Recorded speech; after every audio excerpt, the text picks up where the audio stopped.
So let's check on the one that is on the screen, which has said that I look at it. So question is asking, Max Weber, the way theory of management remains applicable in modern organizations, especially environment where what? Where order, efficiency, product, predictability, and control are critical. Highlight if it's even one Weber's theory is applicable. So which areas basically, or which institutions whereby you can apply. I think on this one we are done, but for the sake of repeating. So as I handle this question, I want you to identify where we were last time. Eh? So as I handle this question, please try to find out where we were so that you can move there very fast. Now, basically, talk about Max Weber. It's about bureaucracy, a lot of processes, a lot of procedures. Bureaucracy basically means what? You follow a lot of processes, a lot of procedures. Now, you are asked where situations, which situations can be able to force you to use this Max Weber bureaucratic theory. Now, the situations are listed here. The situations have been listed here, and the first one, just a minute.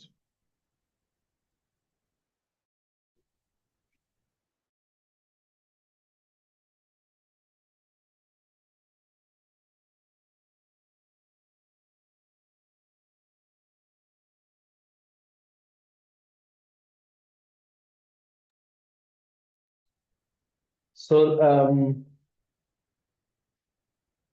let's look at the situations. Number one is public institutions. You know that in the public institutions, there's a lot of bureaucracy.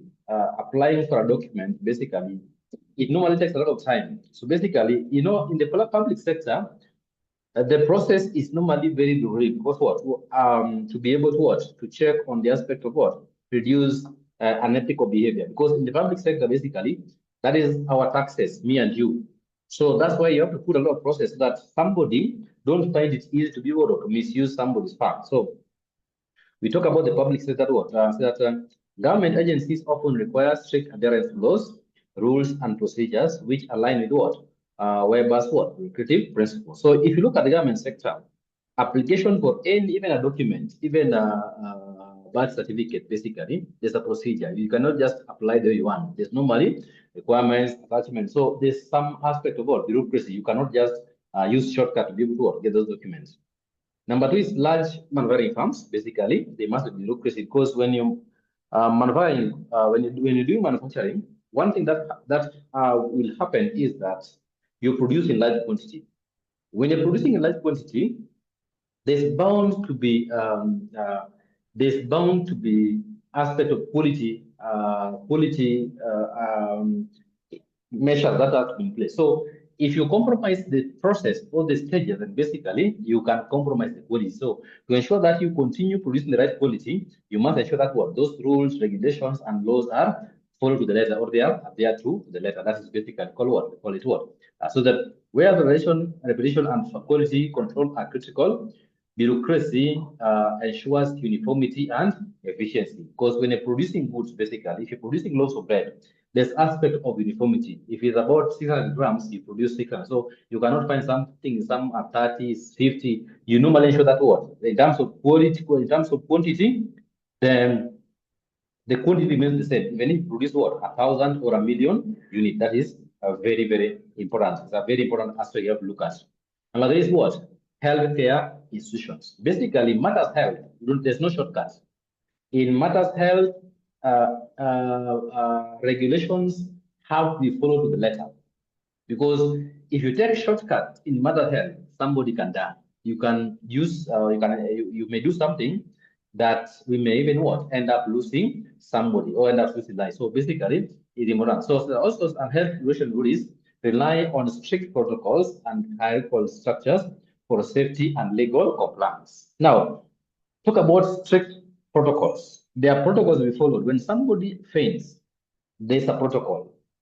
When somebody has had an accident, has broken limbs, there's a protocol. You cannot come with your own way of doing things. There's a way in which what? When an ambulance comes to the site of an accident, there's a protocol. You don't just come and carry people. There's a way to do the thing. So basically, that's a procedure so that If you go against the procedure, you can even be sued. You can even be sued board, of course. So basically, it's important that what we look at those aspects of in health, because what the nature of the institution. When we talk about healthcare, healthcare is very what is very very critical in, and also it's an area that if you make a mistake, then basically you may end up what causing a lot of damage, and even what loss of life may occur.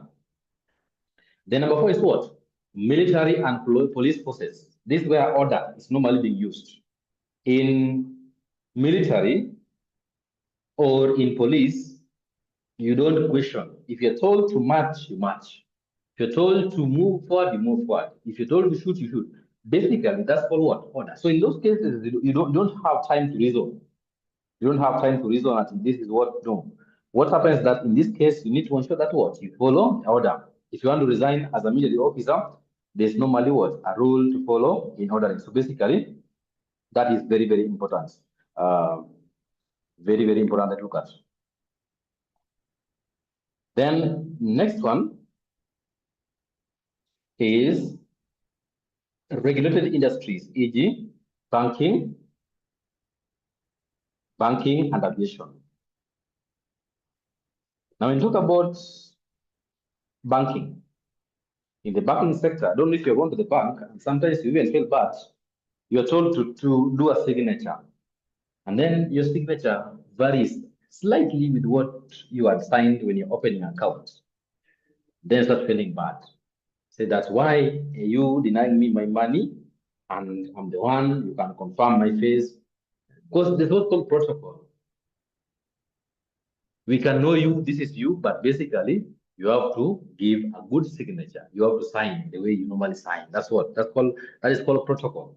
When we talk about aviation, flying of planes, landing of planes, there's a protocol for starting a plane and flying a plane. There's a protocol for landing. You cannot land the way you want. You have to follow certain procedures. If you miss those procedures, basically you can bring a you can end up causing a very, very, very big accident. So it's important that we look at those aspects very, very, very carefully. So I don't know if that question is asked well. I don't know if the questions are answered, or is a question you need me to elaborate again?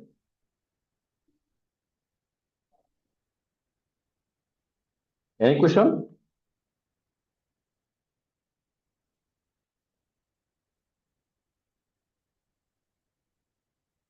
Any question? I think there's somebody who asked me to look at that question, and I think I've been able to repeat it. So if you have a question,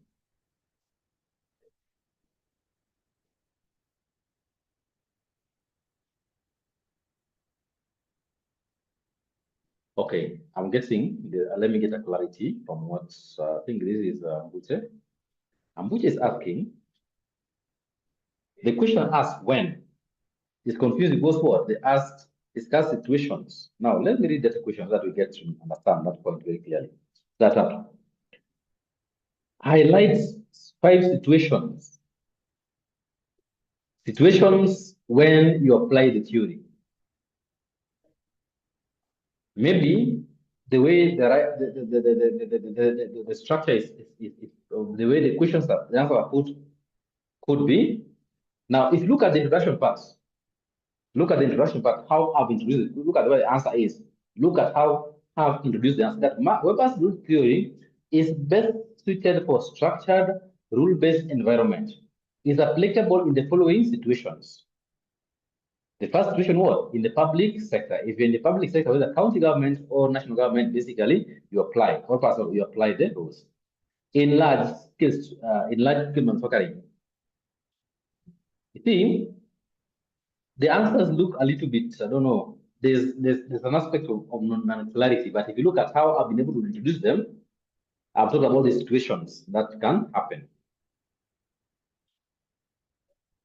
So I understand where Ambuche is coming from.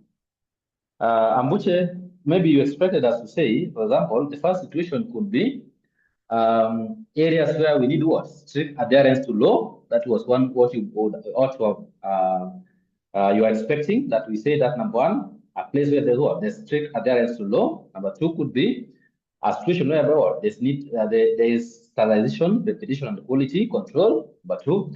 Number three, we talk about what? An area which is what? Controlled by a lot of regulation, as a field or an industry which is what? Controlled by certain authority. And then also what? Talk about what? Areas with the what? The strict regulatory framework. So basically, understand how you come, but basically, you can, in both cases, you can still be able to what? To answer that question, get the question right. I don't know if Ambuche now you understand. So understand what you're saying, eh? We have talked about, we are talking about, in this case, I've been able to talk about institutions, eh?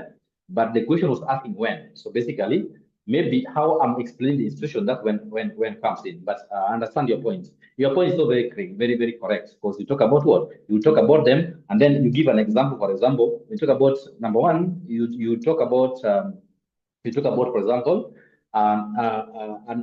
industry where the strict adherence, then you explain, then what? Example, public sector institutions. So basically, that would be also a better way of answering. That's also another way of answering. So I don't know if now it's clear, Ambuje. Is it now clear? So I understand now the situation. I think I've been able to illustrate the confusion. Now we're good.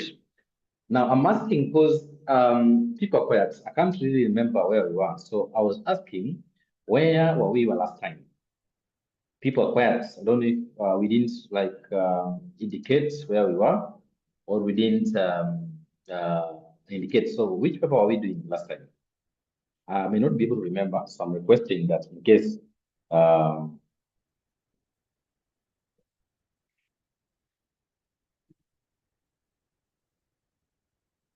anybody with an idea where we were last time?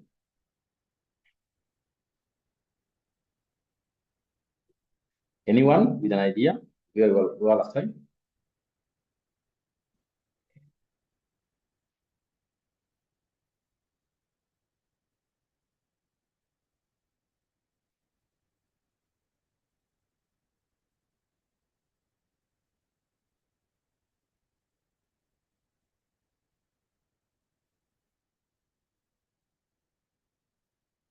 Anyone with an idea? You want to proceed? Or I just select a paper?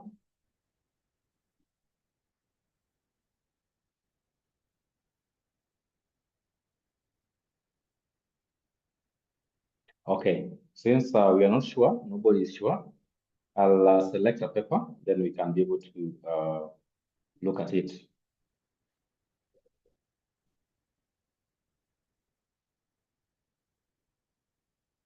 So,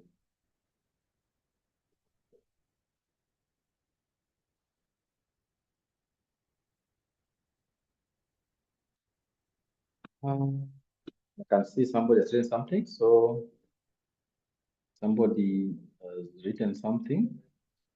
Okay, so random paper, but I don't want a paper that we have discussed before. So random paper means I have to come down here.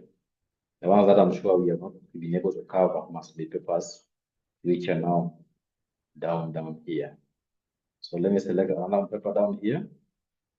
Good, this one here. April 2024. This one you're done. Group decision making, this one you're done. This one you're done. So can we see that one you're done? This one. Marketing research, this one we are done. Company text marketing research, that one done. Let me look at that question here. Business incubation, access code, this one you're done. Incubation, we are done. This one now, I think this one now. Yes, this one I think we are not done. So let's look at this question, number 6, so that we don't take much time. We can proceed as a group. Now, this question is asking, the question asks, outline 5 types of decisions made in a company. So if you have an organization, which are some of the types of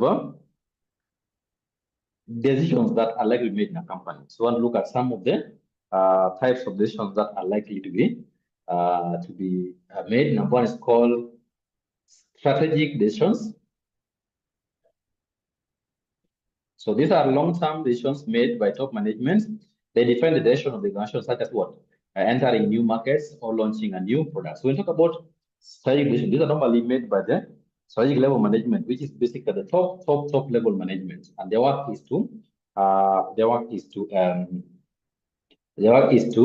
ensure that what these are basically, for example, we talk about issues like entering a new market. That is the decision that has been made by top management. They sit down and say that now we want to expand. So we want to expand to which markets?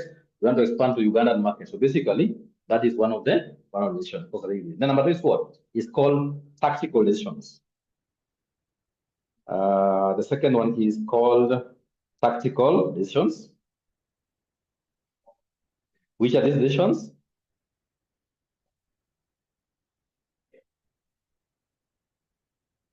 Now these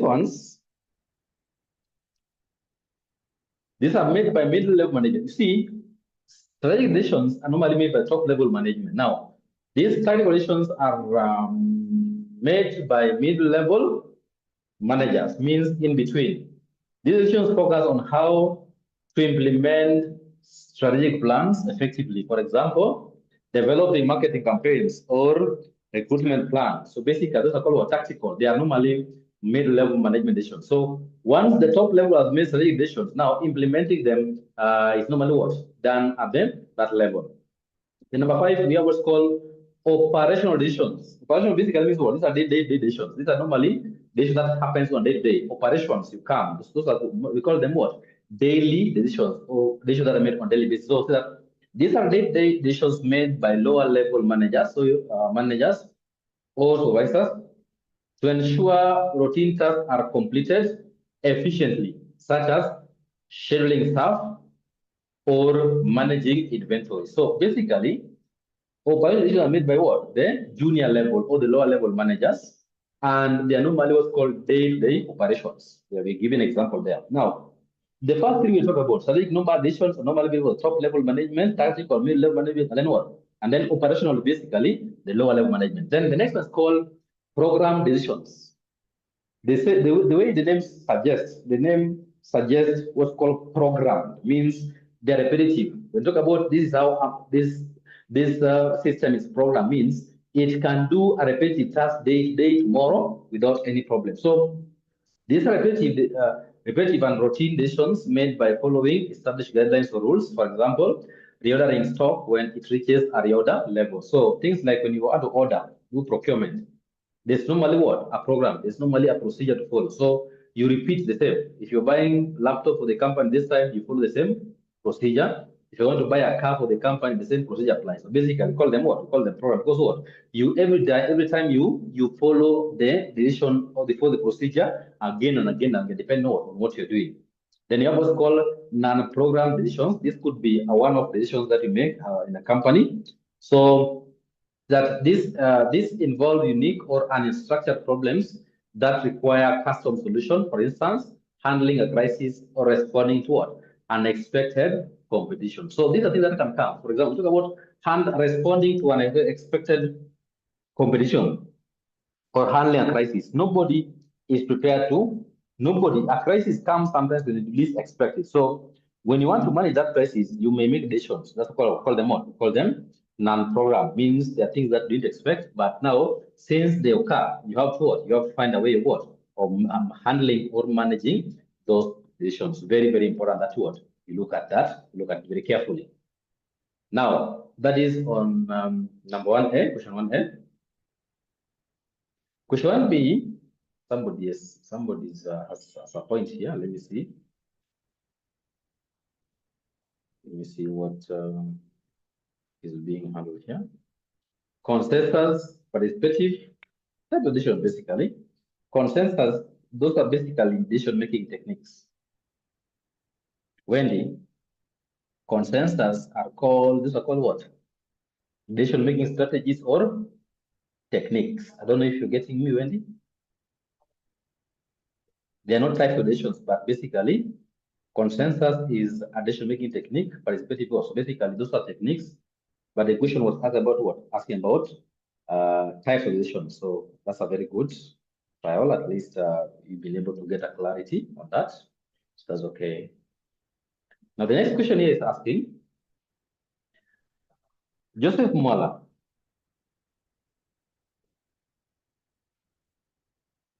The marketing manager of XYZ company intends to collect marketing information to enable the company make marketing decisions. Identify first of such information. So you want to collect information about marketing. So the question asks, where can you be able to what? Or which areas can you be able to collect such information? Or where do you get this marketing information? Where can you get them? Number two, one is what? You can get them from what's called internal company records. You can look at the records of the company and get records about sales for the last 5 years, sales record, projection, and all those things. So sales data, you can look at the sales data, how sales has been happening, customer feedback on sales, financial reports, and CRM. CRM means customer relationship management systems provide useful insights into customer preference and business power. So basically, you can be able to look at the records of the company, which include sales data, customer feedback, financial report. All this one what can help you what make a very informed decisions. Number two is what? Marketing research. You can also do research. When you do research, when you do marketing research, you are likely to come up with what? Or you're likely to come up with a very good marketing information that may not be available. So we say that involves systematic collection and analysis of data from surveys, focus groups, and interviews to understand market trends and consumer behavior. So you can also decide that, okay, I don't have information. What do I do? Let me do a research, and then from the research, I'm able to what? Get my findings. And my findings can be a source of very good information. So that is also an area you have to look at. Market, you can do a research, and from the research, you can get what? Some very vital information. The next question is on competitor analysis. The next source is competitor analysis. You can be able to what? You can try to analyze the competitor, and that one can also help you. So what do you mean? So information on competitors' pricing, you can look at how much are they pricing product in the competitor pricing. Promotion, how they do promotion? Do they do online marketing promotion? I will check on that. And product offerings, what are they offering in the market? What's their pricing? Help in benchmarking and strategy for me. So basically, you can also collect what? You can also collect competitor. You can look at a competitor and collect very important information. Number four is what? Government and industry records. So basically, platform reports. Basically, there are a lot of reports that are very important, especially in the Kenya, we call them what? In the Kenya Chambers of Commerce, you can get a lot of information, or from the what? From the National Bureau of Statistics, basically. You can get more information about marketing, about products, about production, about industry. So basically, you can also get what? Some information for research from those kind of institutions. And then number five is online and social media platforms. Basically, you can be able to get, you can even do a survey on social media, and people are going to respond. So basically, you're able to get information. So those are some of the 5 sources of information that you can be able to use in marketing, or you can be able to get and then what? Apply in marketing. I don't know if that question is clear. I believe it's clear. So we can move to the next one. Next question is asking, analyze 5 methods that could be applied in versions to enhance employee creativity. This is another question that has been repeating itself a lot of time. So analyze 5 methods that could be applied in a version to enhance employee creativity. What can we do to improve employee creativity as in a company? What are some of the measures you can do to ensure that the employees you have are very creative? They're very creative. Now, number one is what? Encourage open communication. That's very important. If you want to be in a creative environment, then encourage people to what? Communicate. Let them tell us what the ideas they have. Let us tell them why they think the ideas good. So basically, communication. So creating an environment where employees freely share ideas without fear or presume promotes innovation and original thinking. That is very important. Very, very important. So basically, encourage a lot of communication. So if people communicate, then basically it becomes easy for us to be able to be able to be creative, because any idea, if somebody has an idea, then basically they can be able to what? They can be able to share that idea, and that can really help. Number two is what? Providing training and development. You can also train people on areas of what? You can also train people on how to be uh, creative, areas of creativity. So you can also what? Take people training. You know, a well-trained employee is able to be creative. So that and equipping employees with skills in critical thinking, so that they think more than the ordinary person. Critical thinking, problem solving. They can also be creative. If there's a problem, then they can come with what? A creative way of solving the problem, creative techniques, creative think techniques through workshops fosters innovation. So you can do a workshop, and that can really help them. Number three is what? Establishing a reward system. This is also very good. You should ensure that what? Those who are creative or those who bring in new ideas, if their ideas work, then basically they are rewarded by the company. So that one encourages creativity. So that last year, so and so came up with an invention. The invention has helped the company. He was paid 10 million shillings for that invention. So basically, everybody else wants to be able to be innovative or creative. That's what they're able to what? They're able to earn from. So you encourage that by what? By compensating those who come up with what? With the new idea. Or those are the most creative employees are normally are compensated. That one makes it better. Number four is creating cross-functional team. Anytime you hear us talk about a cross-functional team, means it's a team made up of individuals from all other departments. We have somebody is from marketing department, we have somebody from accounting department, we have somebody from procurement department, somebody from HR. So basically, all the team that you have has experts from all over the departments or experts from all other departments. So basically, that one makes it easier, because when you want, when an issue of accounting comes in, there's an accountant there to help us understand. If an issue of marketing comes in, there's a marketer there. So basically, with those kind of information, you're able to ensure that what? You're able to ensure that you encourage creativity, because what?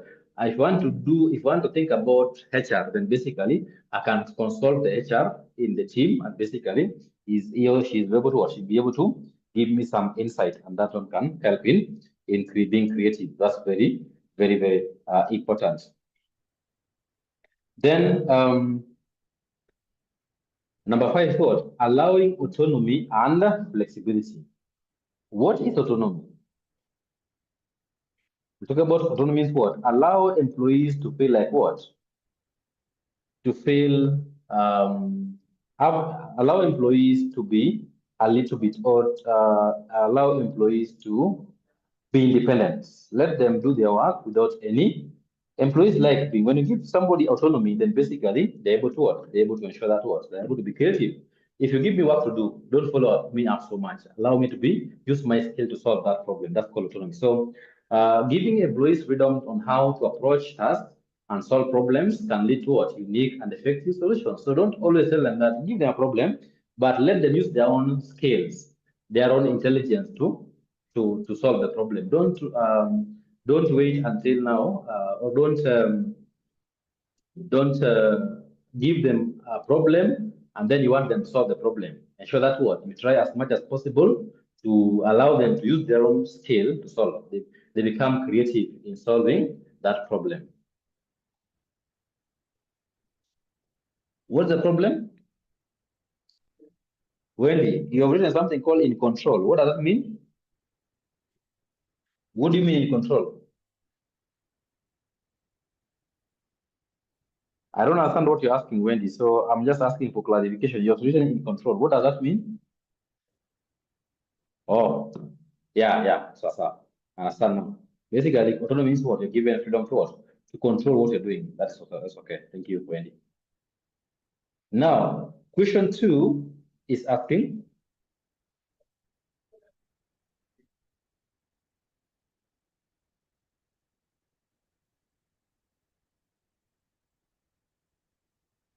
Ngetich is asking, Can point 5 be named as business culture? Let me look at that point 5 and then we see if you can look at them. Allowing autonomy and flexibility. So basically, autonomy. Yes, autonomy is a business culture. There are some companies whereby what? They give employees freedom to solve the issue. They're given a problem and they're given. That's their culture means once I give you a problem to solve, I don't follow you up. That's a culture. But the place whereby you're given a problem and you're given a structured way of solving it. There's no autonomy there. It means what? I'm giving you a problem, but I give you how you're supposed to solve it. So autonomy or not having an autonomy in a company is a culture. There are some companies with autonomous cultures, others don't have the autonomous culture. So that's a culture. It's an culture aspect. It's an aspect of culture in the company. I don't know if you answered. I don't know if you answered, Nyatish. Are you well answered? Let me know if you answered so that I can proceed. Okay. Nyatish is answered. Nyatish is well answered. So we can proceed.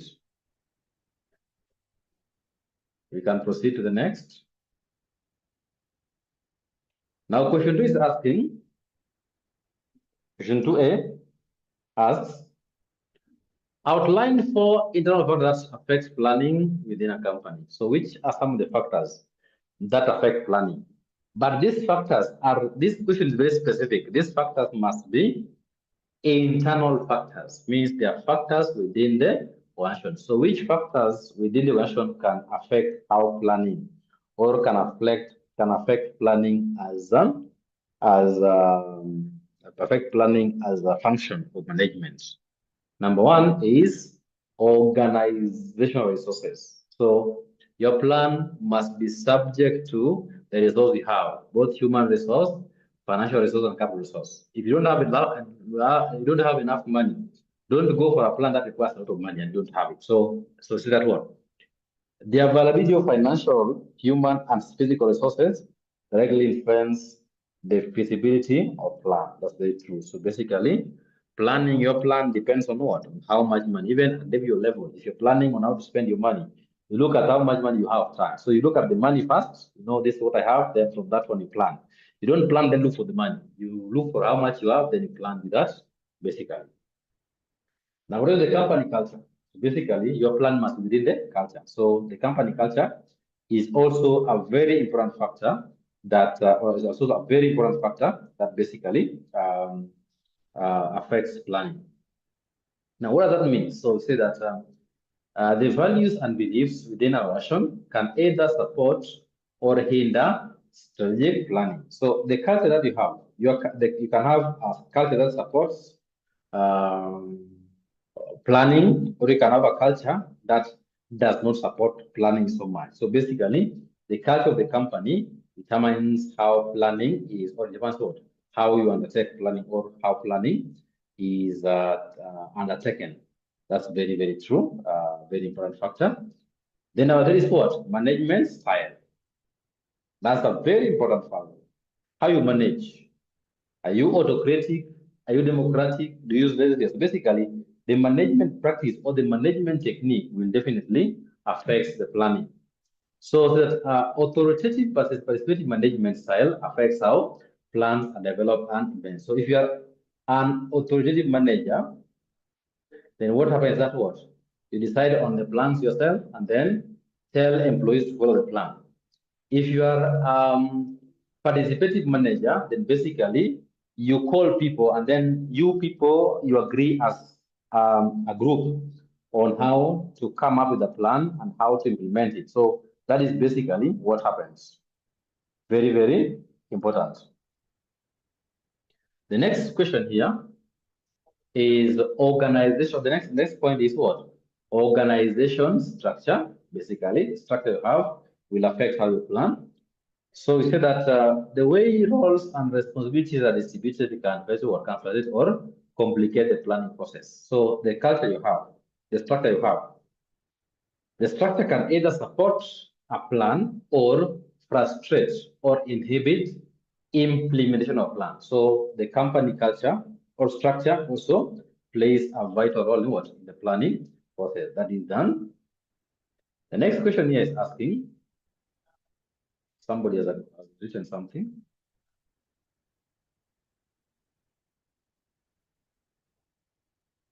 Let me try to get what has been written here. Skills and knowledge of the employees, very true.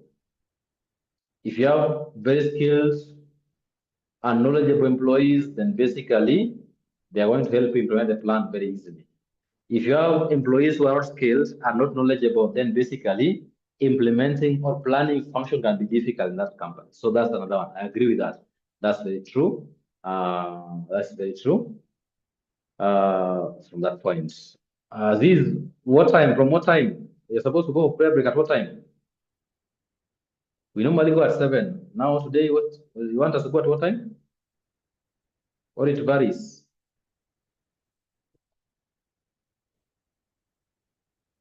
Or 57, there's no problem. Today it's coming early, so there's no problem. We'll leave at 50. Now the next question here is asking. The next question is asking 650 to 7. Huh? Okay, no problem. Now the next question is asking, summarize 6 types of organizational change in the 21st century. So what are some of the changes that you see right now, currently? 21st century is currently where we are. What are some of the types of the number one call is technological change. You see that technologies keep on what changing. It keep on advancing. So basically, technological change is one of the change. So talk about adoption of new technologies like AI. AI is taking over automation and digital platforms. So basically, in this century, then basically we have what technological change. Number 2 is called structural change. The structures changing. So modification of hierarchy, roles, and reporting is basically structure. We talk about the structure change means what? The company structure keeps on changing in terms of what? In terms of hierarchy. We look at the hierarchy and if it's suitable, we implement. If it's not suitable, we change something. Talk about roles. Even roles of managers are changing, are drifting. Roles of managers, roles of employees. Even accountant. The roles of accountants in 1980s or the 1970s not the same as some. There's some roles which have been added additionally to what? Accounting profession. And then reporting, who do you report to? Number 3 is what? Strategic change. You must, this is very important. You must change your strategies to ensure that what? You're able to what? You are able to survive. So a shift in direction, vision, or goals in response to what? Market demand. So basically, your strategies must change in terms of your vision must change, your mission must change, and even your objectives must change. So basically, that's right, change. The number 4 is called cultural change. Companies are changing cultures. So transformation of values, norms, and work ethics. So the values of the companies are changing. Values are accelerated here. So basically, if you look at the values of company in the 1960s and now, they're really different. Norms are changing, and also what? Work ethics. So ethics, companies are nowadays embracing ethics. So you find that what? They're employing a lot of what? A lot of ethical principles of ethics. Then process change. So designing workflow or procedures to enhance productivity and quality. This is very true. The process change means what? There's a process of, like, for example, even the process of applying for an ID in Kenya. There's a way it used to be done. Process of applying for passport. If you look at the way it used to be done in 1960, 70, and now it's different. So that means what? Because of the technology, this what? Of course, nowadays you used to even use what? E-citizen. Traditionally, maybe there was no digital way of doing it. And then you have what's called what? The people-centric change. These are basically change that happens in people and also affect the company. So talk about change in employee roles. The roles are changing. Skills development are changing. New employees are acquiring more skills. Or leadership approach to adapt to modern work environment. So basically, you need to change your skills.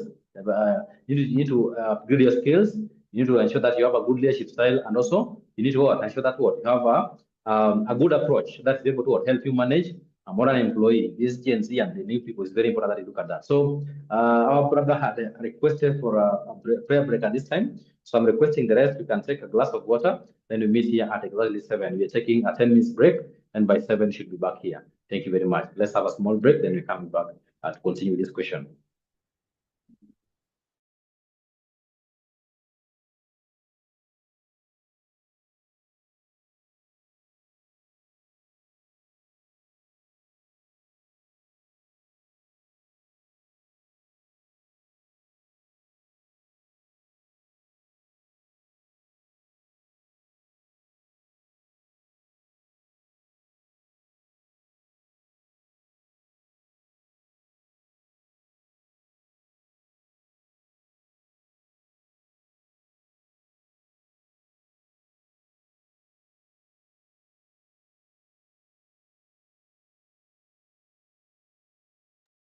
We are back. Please confirm if you're back.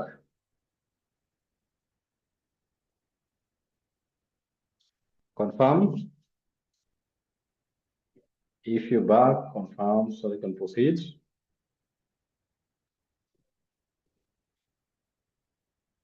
Good, I can see people responding. That means we can see a good response.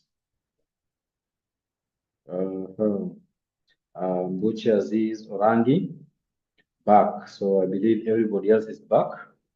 So the next question here is asking, analyze 5 challenges associated with delegation.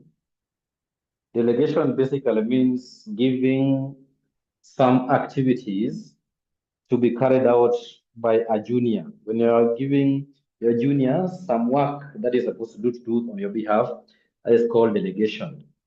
So this question is asking us challenges of delegation, or sometimes reasons why some people would not want to delegate, call them challenges, or why would somebody say that delegation has got the following problems. So what are some of the challenges you are likely to face in delegation? Number one is lack of trust. Sometimes we don't delegate duties to our junior because what? We don't trust them that they're able to what? Do the work the way it's required. So if you don't trust, if you don't have 100% trust that your junior can do the work, then basically delegation becomes very, very difficult because you're doubting them. So managers may say to delegate tasks to their due to fear what? Subordinates may not perform adequately. When you fear that the junior member of staff may not be able to do the work well, then basically it is a need for is what? Is a case for what? For fear. So number one is lack of trust. Number two is what? Inadequate training. So that employees may lack necessary skills or knowledge due to what?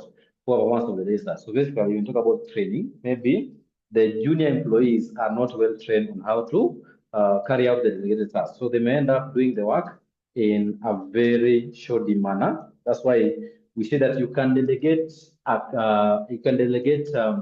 activities or duties, but you can never delegate responsibility. That's why if you believe that your juniors are not competent enough, then basically it's better you don't delegate, because if something goes wrong, you will be blamed, not the junior member of staff. Then number three is fear of loss of control. This is also a very important, very major challenge. Sometimes, if I'm the senior person, I fear that if I delegate, I'm giving a hypothetical example. If maybe Ngetich is my junior and I'm the senior, now there's a fear that if I delegate due to Ngetich may outperform me. When Ngetich outperforms me, the management or the senior people may believe that what? I was not doing enough. So sometimes you may delegate work to some junior and then he outperforms you, and then it looks like what? You're not doing the work well. So that some managers feel they will lose authority or become less relevant if they delegate important tasks. Sometimes some managers feel like what? Because they do those important tasks, they're very important. So if they delegate, then basically the importance for the company goes down. That is one thing that they also feel. Number four is unclear communication. So without clear defined expectations and instructions, delegated tasks may be misunderstood or executed incorrectly. So there's something called information. Anytime you are delegating tasks, giving somebody a task, or you're delegating tasks, you must first explain to the party what you expect them to do. You must let them know the do's and the don'ts so that they don't what? They don't start guessing. You must know that what? This is what you're supposed to do in this work, and this one don't do. So basically, sometimes we delegate tasks and then we don't tell the employees what, or we don't tell the junior staff what to do. So they start guessing what they think they should be done. So basically, in delegation, ensure that you tell them the expectation that I'm giving you this work, do A, B, C, D, and report back to me. So that's very important to look at that. And then number five is accountability issues.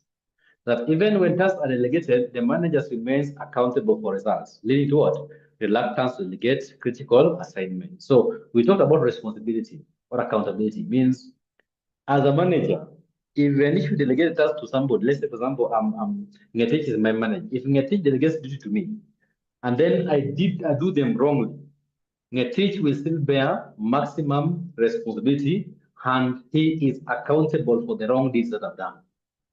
You delegate tasks, but not responsibility or what? Accountability will be here. So for me to, because I can give work for my junior and then he does it badly, and then in case something goes wrong, even in court, I can be the one being held up, being taken to court, not my junior, because I was supposed to do the work. I am the one who delegated the duty to the junior, and I didn't confirm their competence first. I didn't determine their competence first. I just gave them, and then did it wrong. That's very important. That's why even in critical sectors like hospital, even if you are still being trained to be a nurse or a doctor, there's normally a supervisor, an experienced doctor or nurse that works with you. So that what?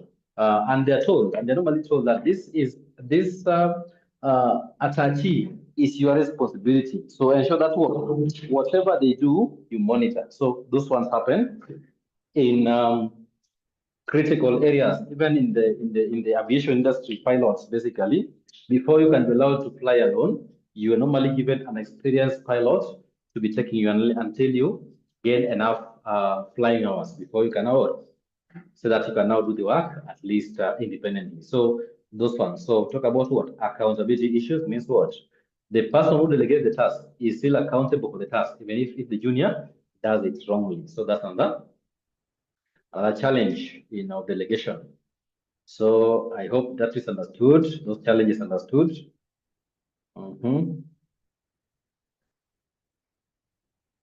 Question number 3A is asking, in relation to the statement, which statement was that? I think there's something that I left. There's something that I left here. In this question, I don't know if there's somebody with a past paper. So this question, I'll jump it. Somebody write somewhere, write this question, I'm jumping it because write the question on the page, because I know there's a statement, and from that statement, I'm supposed to answer this question. So since I left out the statement, it's going to be very difficult for us to know.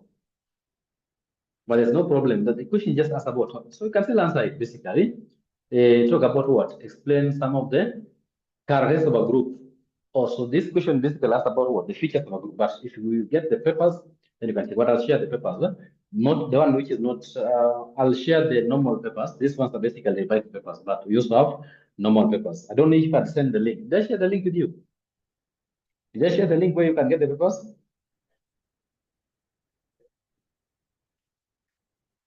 Did I share the link?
Now you're back. So this question is asking about what? Features of a group. What are some of the characteristics that what a group has? Number one is common goal. So basically, if you work as a group, then basically you must have a common goal. If people have got different goals in a group, then basically that's not a group. A group must ensure that you have a common, like a team, a football team or a whichever team.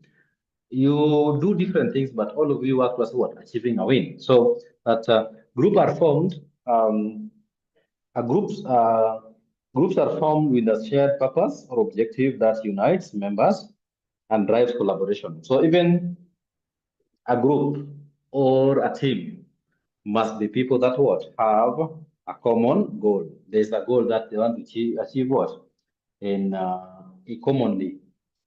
Then the next one is interaction. Interaction is very important. That's because you are a group. Somebody has written something here.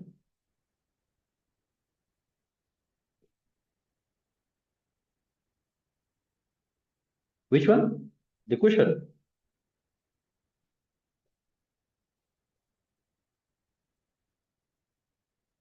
Group formation.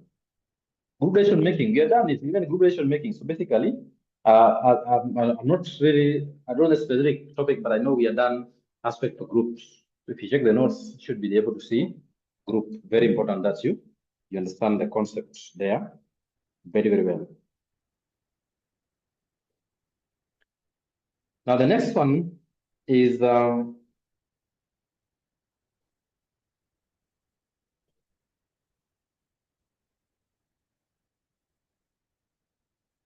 next question is asking group norms. There should be a norm. A norm is basically rules that govern the group.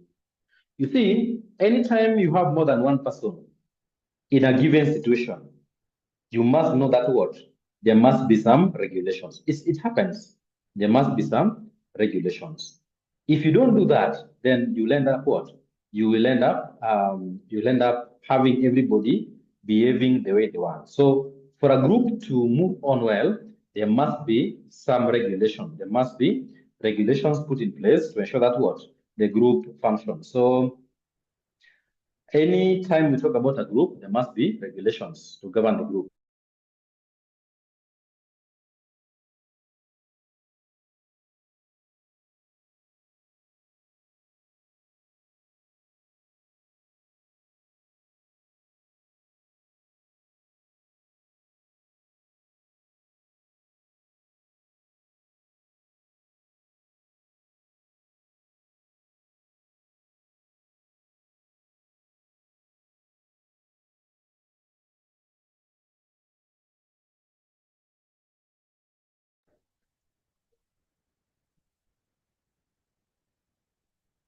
So we talk about group norms. So informal rules and standards guides how members behave in the group. So basically, that is very true. You must ensure that what in a group there is a way in which people are supposed to behave. So it can be formally or informally. Anytime we talk about group, we talk about aspect of informal group. You and your friends, that is an informal group basically, whereby you interact. But even in that group where you're interacting, we don't write down rules that this is how we want to behave. But automatically in a group, you try to what? You try to behave a little bit better. So that what you don't go to an extent of what? Of making other members feel embarrassed, or you don't bring in harmony in the group. So that is very, very important. So we talk about what aspect of group norms. So talk about informal rules. Informal means what? They are not set down. If you're a group of your friends, you don't set rules, but basically there's a standard way of behavior that what should be able to have. So talk about informal rules and standards guide how members behave within what the group. Then five is what? Rules, roles, and status. So each group members may have a specific role or status that defines the responsibility and portion. This is very true. When we talk about aspect of what? Aspect of members. Sometimes the group we allocate duties and responsibilities. So you know that you're the group treasurer, you are the chairperson, you are the team leader, you're the sergeant at arms. So basically, sometimes we talk about what the roles given to each group member, and also what the responsibilities. Like in if you look at a group, I've got a team basically. Like in a team football team is an example, a good example of a group could be a team, a football team or an airfield. I know there could be people that here that are not into football, but I'm talking about just a team. A team, if you have a team has got what? Different people doing different things. You have the goalkeeper, we have the defenders, you have the midfielders, we have the attackers. All of them do different things, but at the end of the day, they want to ensure that what? At least they're all. There's a role of a goalkeeper, role of a defender, role of a midfielder, role of a striker. So basically, they do different things, but at the end of the day, they must ensure that what? They help the group achieve it what? Achieve its objective. Very, very important that you look at that perspective very well. The next question is asking, the next question here asks, examine 3 assumptions of Maslow hierarchy of needs. This one we did. We call them theories of management or theories of motivation. You can call them theories of management or theories of motivation. So you're told about 3 assumptions. This guy called Abraham Maslow said that what needs of the human beings are classified from the basic needs all the way to what? To self-actualization. So in doing this, in coming up with these needs, which are normally classified and ranked, there are some assumptions that he was able to say that these some of the assumptions that researchers found that he assumed, or him himself in coming up with that theory, he was able to say that these some of the assumptions to this theory. Now, number one is Maslow believed that needs are hierarchical, means lead follow one another. So, like for example, we said that the first needs are called physiological needs. That means what? Needs for clothing, shelter, and food. Then after that one, then go to what? Safety needs, security, both job security and physical security. Then social needs, then self-esteem needs, then actualization at the top. So basically, according to him, said that what these needs are hierarchical, means what they are ranked, the first, second, third, until the best, the highest need. But in real life, those needs may not be classified like that one. Sometimes you may you may be in need of 2 needs at the same time. You need physiological need at all and safety needs at the same time. So basically, they're not ranked in that case. So that human needs follow a specific order: lower physiological and higher level self-regulation. And lower needs must be satisfied. So according to him, he said that what needs must be satisfied what in that order from the lower needs to the middle. But in real sense, that could not be. That's not the case. Sometimes needs can come even there. Some needs you can have needs which cut across the levels at the same time or in one time. Number 2, he said that what satisfied needs do not motivate. So according to Abraham Maslow, he said that once a need has been satisfied, then basically it doesn't become a motivation. It was like he's saying that if you're full, if you've eaten and you're full, then food does not become a motivation anymore. Ukishakula umeshiba, then basically food does not motivate you anymore. But the question is, do you get full forever?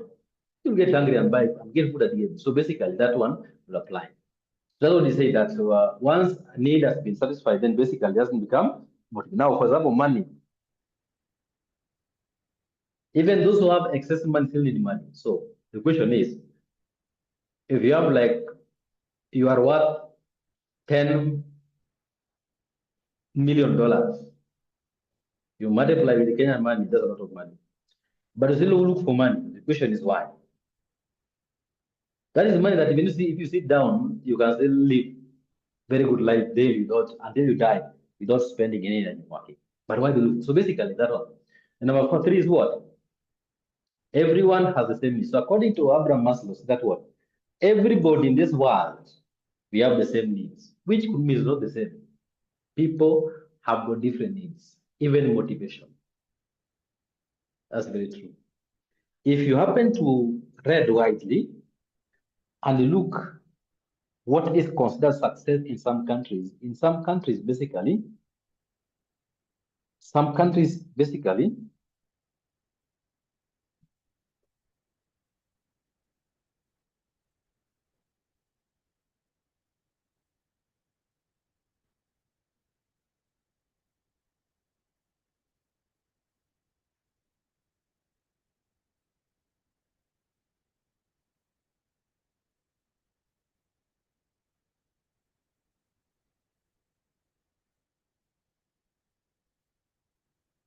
Now, he said that everyone has the same needs. Now, I was trying to give an example that in some countries, success is not determined by how much money you have. They look at the service you offer. So in some countries, however much money you have, when people talk about respect, what have you used for that to do? What have you done with that money? That is basically what concerns them, not like you have but the most rich. They don't even recognize you. They may recognize somebody with lesser money and has been able to what? Do something to the society. But in the African setup, about money. The more money you have, the more power you have, the more recognized you are. Even in funerals, how much did you contribute? That is what matters. In schools, that's what matters. How much money do you have? In the family, how much money do you have? So that if a younger brother has more money than everybody, the respect is transferred from any other person to the younger brother. You even see some seniors stand up in the seat. Firstborn anaamka kwa kiti, mdogo akae kwa sababu mdogo kuna pesa, which is very unethical. But basically, in Africa, money is what we are worshiping. And we end up dying without what? Getting enough money. So there's something called self-satisfaction. This satisfy what you have, but work hard to be able to what? Get some that can take care of you and the people close to you and some people that you can help, basically. But amassing them and stacking them so that you want to be called a billionaire without helping, you may end up dying without using the money. That's how nature is made that way. There's always balance of nature. When you take money from the poor and stack it somewhere, something is going to happen that's going to bring that back, that money. Either you have a sick person, take the hospital, going to kill you, eat your millions, and then money come back to the economy. So basically, right. So I was talking about that one. That's everybody has the same need. So if you look at some people work hard for the money as a need, some people work hard for some other things. So basically, there's no universal need for everybody. Although we need the basic needs are very important, but now other needs may not be the same. So that is those are some of the assumption of what of Maslow. Those are some of the things that he assumed in coming up with this theory. So these are some of we can call them what prisms of this theory. The next question is saying explain 3 information roles of manager according to Miss Berg managerial theory. So Miss Berg was able to classify management roles, I think, into 3 categories. So I think it's 3 or 5 category. And the first, the one category was what? Talk about information roles for manager. What are the 3 information roles for manager? Basically, number 1 is monitor role. A manager is supposed to what? Is supposed to collect, analyze information from both internal and also what? To stay updated on what environment. So basically, as a manager, you must collect both internal information in the company and external information, and then analyze them to help you what? Make a proper decision for the company. Number 2 is what? Disseminator role. So that information you are collecting from the environment, both internal and external, is not for only you. You're supposed to pass it. Dissemination is what? You're passing that information to other people. So you're supposed to, sometimes you go for these meetings, these top level meetings you discuss. The training or the idea you have come up with, you are supposed to disseminate. Let other people know what you've discussed. That can help the company. So that the manager shares relevant information with the team members to ensure everyone is informed and aligned with organizational goals. You're supposed to disseminate any relevant information that you think can help the team, then basically disseminate it, pass it to other people. And then number 3 is what? Spokesperson's role. As a manager also, you are the spokesperson of the company. If something goes wrong in a given company, you just where is the manager? Where is the CEO of this company? Mkubwa ni nani? That means what? Sometimes as a manager, when the company needs to pass some information, it will be upon you to pass that information. So that is called what?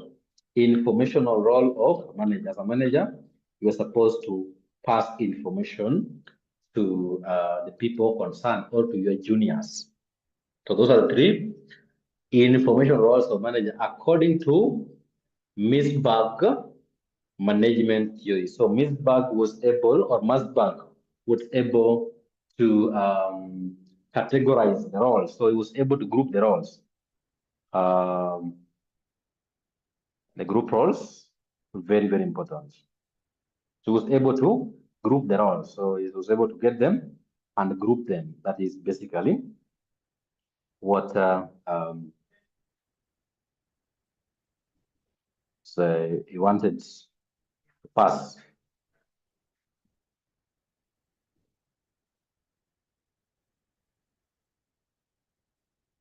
Then the next question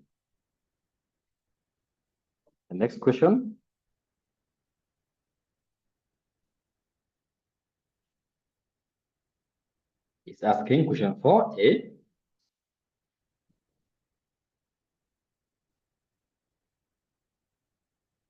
Say that state 5 principles of task specialization as proposed by Max Weber in his theory of bureaucracy. See, Max Weber is coming up again. So principles of what? Of task special. So Max Weber advocated that what? People should do what they're specialized in. That's called task specialization. You must do what you're specialized in. If you've done accounting, do accounting work. If you've done procurement, do procurement work. So Max Weber was advocating that what? People should be put in areas that they are conversant with and or areas that they have information or knowledge in. That is what Max Weber was advocating for. That is what Max Weber was advocating for. Max Weber.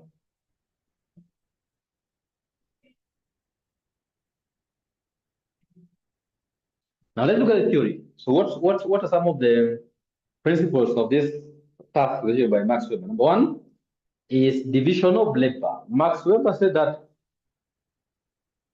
don't let somebody do work from the start to the end. Divide labor so that somebody does a part of the work, other person picks, so that the work is done in piecemeal. Accountant wafanye kazi yao ya accounting, accountant do their work in accounting. Procurement people let them do procurement work. Sales and marketing. So let's divide. So tasks are clearly defined and divided among individuals based on specialization, area of specialization, promoting efficiency and experts. So if you're an accountant, then accounting, and doing accounting work, you're very efficient.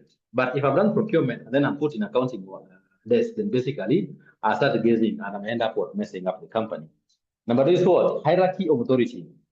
So a structured chain of command exists where each position is supervised by a higher level, ensuring order and account. So you also said, I talked about what hierarchy, that there must be an order in terms of authority. Who is the senior most, followed by who, until junior, and the aspect of what? Of passing information or authority.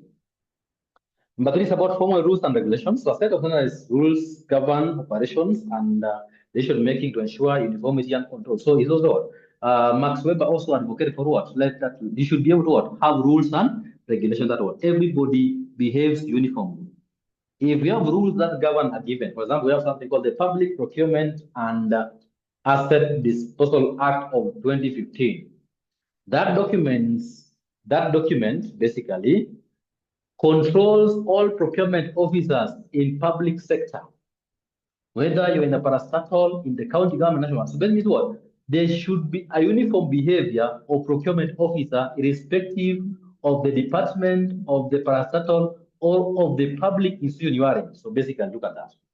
Then number four is what? Impersonality. So tasks and decisions are performed without personal involvement or resume, ensuring objectivity and fairness. So Max Weber also said that what? Anytime you're given a job to do, be in person. Means what? Don't do a job, look at the benefit you get from it. Or like, for example, if I'm doing procurement, then I say that, okay, I talk to a supplier, hey, in fact, I'll give this 10 and then what? Give me a kickback of 10%. That is, that's conflict of interest. So basically, I say that what? say that tasks and decisions are performed without personal involvement or you don't favor ensuring objectivity and fairness. And then number 5 is employment based on technical competence. So if you want to employ somebody, look at are they technically able to carry out the task well. So that recruitment and promotion are based on qualification. So if I want to employ somebody or I want to recruit somebody, I want to promote somebody, I must look at number 1. What is your qualification? What is your experience? And merit rather than what? Personal connection means what? You employ somebody because it is from your tribe. You employ somebody because it's a family member. You employ a person because of your friend. You are subjective. You look at other factors. Being a friend doesn't qualify you to get a job for me. Being a relative is not a qualification of getting a job. If you're going to be my relative, then compete with everybody. If you're the best amongst them, then I choose you. So I can even support. I can justify your inclusion. Sometimes, you see, if my brother applies for a job and is the best among the people, that's how I apply for a job. So should I deny my brother a job because he's my brother? But in case I'm being questioned, can I justify why my brother got the job? If people are doubting me, then basically what do? I can excuse myself. I can declare consider what among the candidates being interviewed here, I have my brother is amongst them, or I have a kin here. You don't say your brother. You see your brother, your sister, you're narrowing down. You say, I have a kin here. I have a relative that is what is coming for the interview, so that people don't know whether it's a male or a female. So because of that, I'm not going to be part of this interview panel. So you excuse yourself so that, and if he still wins, still get the job, then basically you didn't have any influence. But what normally happens in this kind of arrangements is that CEO knows that his brother is there, or his sister, or the sister to the wife is there. Then he comes and say, I'm giving hypothetical example. Don't take offense in it. I'm just giving you a practical, a hypothetical example. So let's say, for example, the person being the CEO, Ambuche is the CEO's brother. So the CEO goes to the panel. When they're about to task this, that no, I'm not going to be part of this panel of selection because I have a brother here called Ambuche Gilbert. And because of that, I cannot be part of this discussion or selection panel. I think that's a very bad thing because first, he has named the person that Ambuche Gilbert is his brother. That is a communication. He's saying that I'm leaving, but ensure my brother gets the job. You know that? Because the question is, CEO is the topmost in the hierarchy of management. You are a junior person from the HR office. Will you deny Ambuche a job? As that Ambuche didn't get a job. So basically, it's problematic.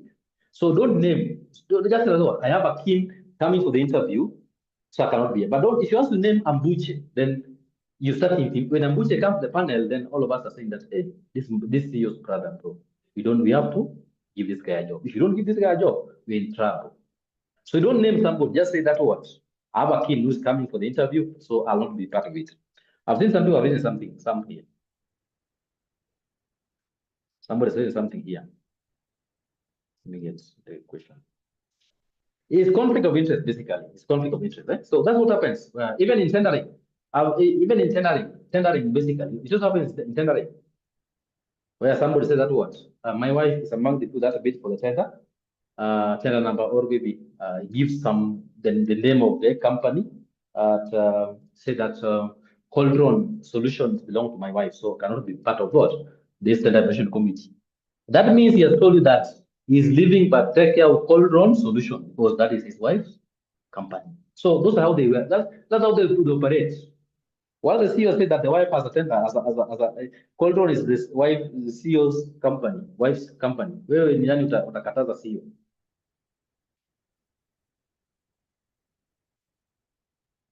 Even if he says he has a kin coming, the second name will be automatic to fill the question. Basically, if they're using they're using maybe what they call the family name, then basically You see the family. So those things happen, basically. Those things happen. In work, at the work environment here, you see those things happen. Sometimes that's why some people go for the interview and say that it's a formality. Especially, anybody here works is there anybody here works at the county government? Anybody here works at the county government? I want to talk bad about county government, so I need to confirm if somebody's here, so I don't talk bad about the county government. But I believe the county government is the worst employer. I don't know. I have my reservations, but I believe that county governments are the worst employers. I don't know why I have that perception is that first, incompetence. Incompetence is paramount in county governments. People cannot even read.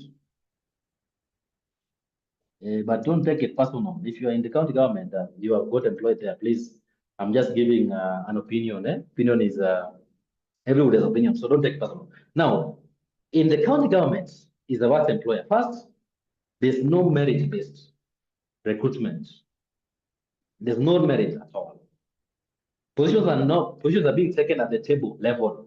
We want to employ directors, governor, tech two, speaker, another one, the county senator, two, the women rep, one. They are divided like that. So when you go for the interview, you from Nairobi here say that, oh, I've seen a good position in the county government, let me apply. I'm telling you, you are not going to get it. Yes, that's how it happens. How people here understand these things. But now I can watch what they understand these things. So that's why sometimes in this life you don't need to be in this life. Don't try to look for don't try to look for so much knowledge. You'll get stressed out. Hey, don't think too much. Just believe. Be a danda. If you're danda, you live so long. But if you are critical, you can commit suicide.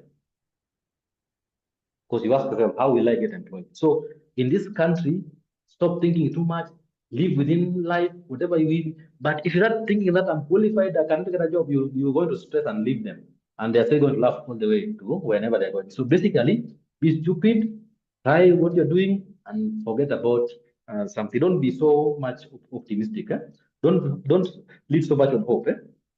Now, the next question here is, describe 5 factors that to consider during strategic analysis of internal environments, the company. So what factors do you consider during strategic? We are not talking about just analysis, talk about what? Strategic analysis of internal environment of the company.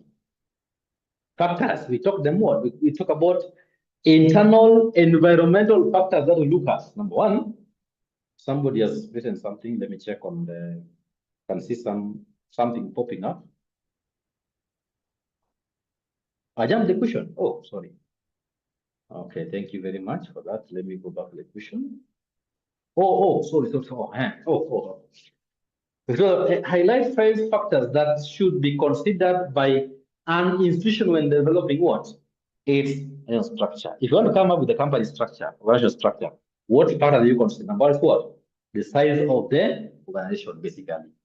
There's some structure that way. If you have a small company, then the structure will be maybe one level. You are the manager and you are the sole proprietor, basically. So the bigger the company, the more complex the structure becomes. So say that large institutions may require complex structures while matching with multiple departments, while smaller ones can operate with simpler framework. You can be an accountant, a procurement officer.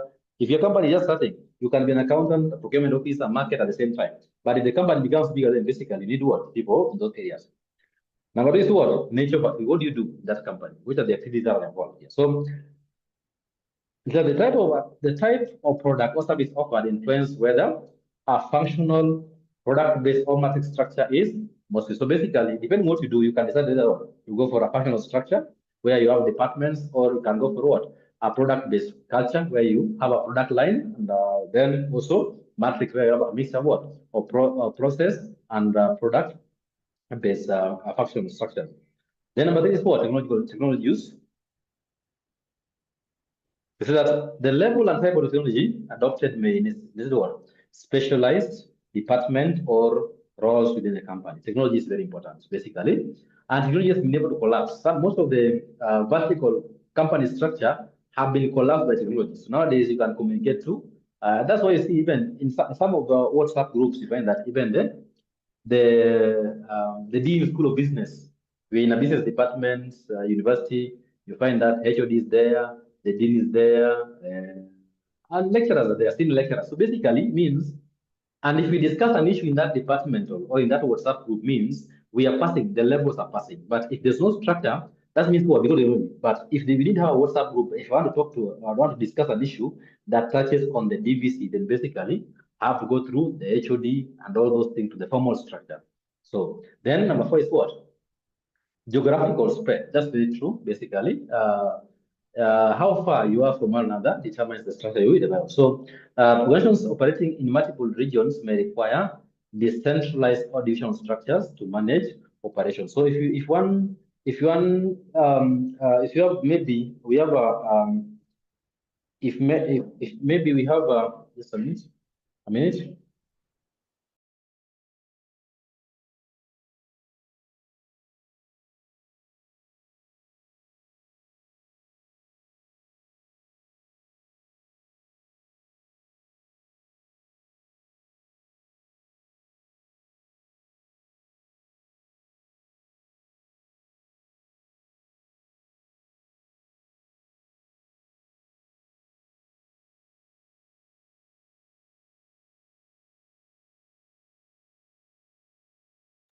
So I was talking about geographical spread means sometimes when the company is spread into a bigger geographical area, then basically there's some structure you cannot use. So if you have another branch in Uganda, Zimbabwe, Egypt, then basically you cannot go forward. You cannot go for let's say functional structure. You can go forward for maybe divisional structure.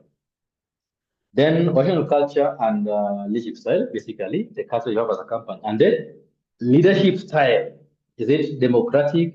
Is it autocratic? Is it laissez-faire? Is it transformational? So basically, those are determined. Because if you're a transformational leader or a democratic leader, basically you want a more condensed leadership structure, not a one with a lot of hierarchy, because you want people to get to know you, discuss issues with you without any barrier. So the dominant value and leadership approach determines whether a more hierarchical or flexible structure is applicable. So transformational leadership style, normally they want what's called what? A more flexible structure, whereby people are able to what? People are able to discuss issues in the open without basically bringing any problem or without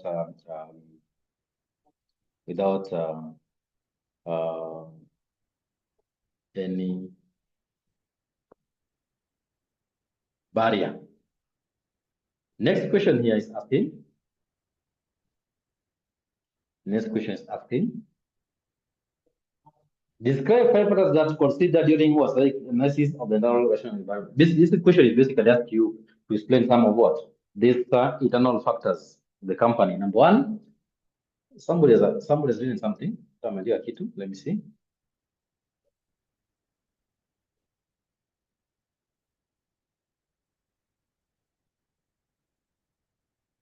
Of course, we have other factors. We have other factors that affect. We have other factors. Aziz is asking, do we have anybody who can bring another factor? Factors which affect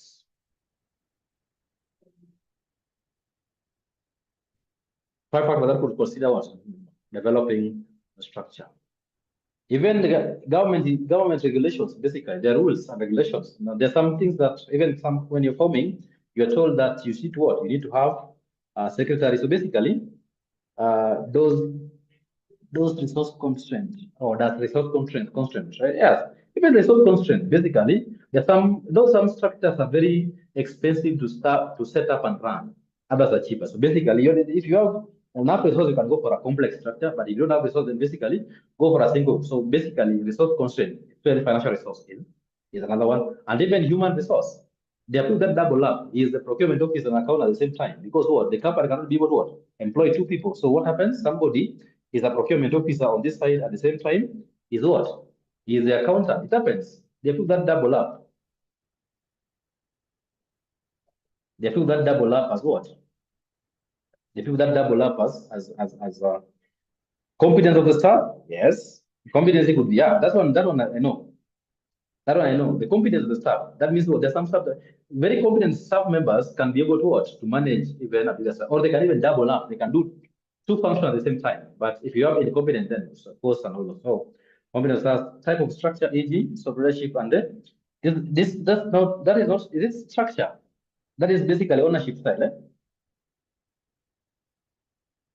When you talk about some leadership and the company, is it a structure or it is ownership style, ownership method? Get it? So self-leadership, partnership, limited company, does that talk about the ownership style or the structure? Get it? We may be talking about the same thing. Yes, yes, ownership. So thank you, madam. Orang is asking a very good question. Does the size of the organization refers to number of staff or the number of organization staff branches? You know, we talk about factors that determines the size of the company. One of them is basically the number of staff you have. If you look at, we talk about SMEs. If you look at the definition of SMEs, they even talk about an SME is a company with some number of staff. So basically, the number of staff. Number two is what we call the turnover. Profit turnover determines how much do you make as a company. That one determines basically the size of the company. Geographical coverage. How are you spread? Are you in Nairobi County alone? Are you in metropolitan, that's Nairobi, Kiambu, and Machakos County? Are you countrywide? Are you regional company? Are you a global company? So basically, that one. Somebody is asking me, Mwalimu, just highlight what are types of union structure. We have the functional structure. We have the matrix structure. Union structures are quite a number. We have the matrix structure. We have the functional structure. We have the divisional structure.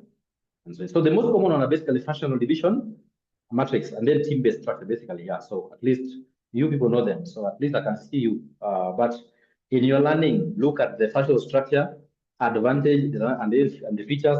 Look at divisional structure. Look at the matrix structure, and also what?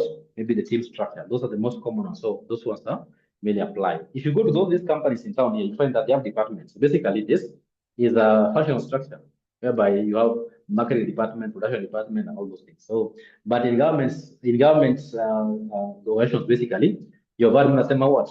This is the production unit. This one is marketing unit. Basically, that's now called the additional structure whereby you have like a units. And this is the production unit.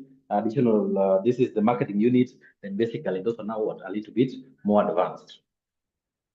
Any other question? Questions zimekuja mingi sana. Any other question? Any other question?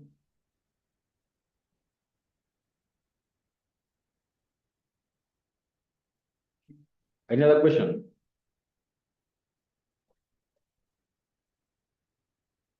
So this one just basic. I can see some highlighted question.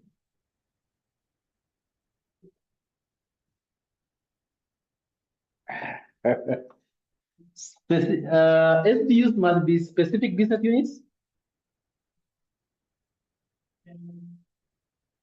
Does that what it means? Are they the specific business units? Oh, strategic business units. Are the strategic business units considered a structure? No, it's not a structure. It's not a structure, basically. It is within a structure, but not a structure per se. Cannot be a structure per se, because there's an aspect of what? An aspect of interaction between other departments. So basically, but SBU basically means strategic business unit. Basically means what? These are now, you see, in a business, there's what strategic business unit means what? It's an area that's, for example, in uni, school of business or school of law. Do you consider them as what? As a structure? Basically, if you look at the structure of the department, a business department, or we talk about school of business or school of law. These are normally, we call them social sciences. So you can have a school where we have a social sciences, then school of law. But basically, depending on the size of the company, or the size of the Instead of the university, basically, you can now have what? Because even I've seen companies where what, even the school of business is divided because of the number. So they divide. So if you could do the structure of the company, or if you do the structure of the university, then basically SBU will be part of what? The structure. You see now, in the setup of university, basically, the departments are like the schools. Yes, department and section, basically. All those are right. Business department, then sections. There you have the law. You can talk about School of Social Sciences, whereby you have the School of Law as a section of the department, and so on. So basically, depends. The bigger the university, the more complex the structure is. But if you're drawing it, then basically you'll include all those aspects. So you can be able to what? You can be able to use them as what? A structure. That's an academic institution. So sometimes structures of companies differ because of what? The nature of the business they're doing. Like a university and the production business, or if you are doing manufacturing, basically the structure will vary because of what? The nature of the business they're doing. So they may not have the same structure, but even the naming, maybe you might find that the name they're using is different, but they could mean almost the same thing. So that's a very complex. So they leo tumeenda sana, tumeenda complex sana. That means people understanding. So I would request, because of time, we can stop there. And I want to say that this Saturday will be having our last class for this semester. We're going to have a last class for this semester. And I know you're confident now. And I pray that all of you pass exams.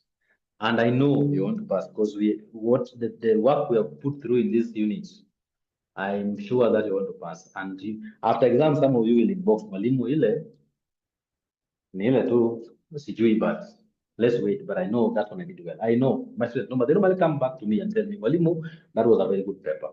So I expect that to be a good paper. So I want to wish you well, but I will be here Saturday, so we can talk about the papers. We can wish ourselves well. We can do.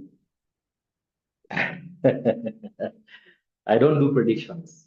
I don't do prediction. I don't do prediction because once I do something called prediction, then people start concentrating on the prediction and they may even stop revising other things. And then if those things don't appear, then we have done more harm to you than good. But basically, I can just give you some questions to look at. That means I say that in addition to what you have in your past papers, also look at this. But I cannot say that these are prediction because I don't want you to start concentrating something, then you go there and define different question. Then I'll be like, Malimuni, Amekudangani. So everything we are doing here, we have already predicted our questions and answered some questions that are coming to the exam. Sasa hiyo ujue kuna maswali mengine ushafanya hapa na ziko kwa mtihani. Sasa kuna maswali tumefanya hapa kama maswali kama 5 labda kwa mtihani. So we have predicted well. Yes, that is what I need. Anytime you go to do a professional paper, have an open mind.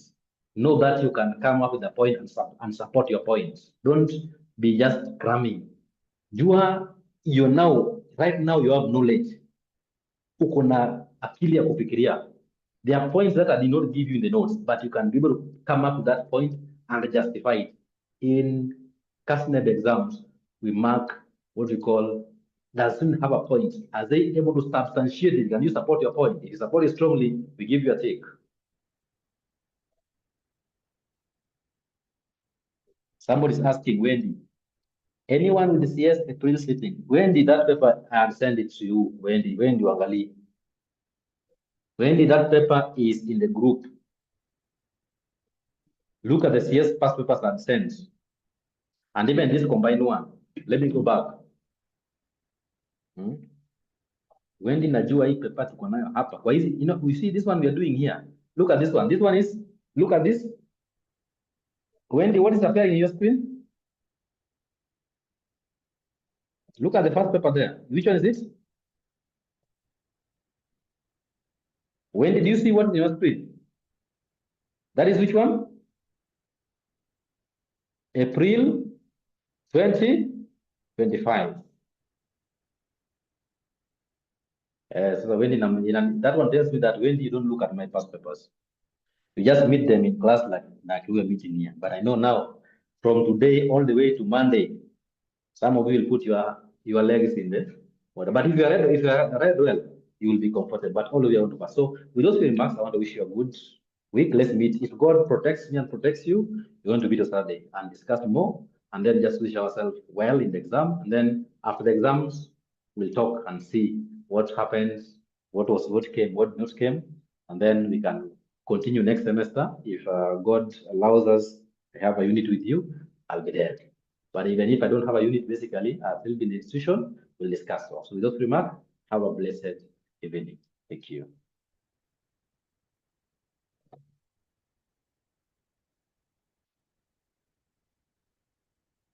Good, Aziz. Oh, you have a good night.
check whether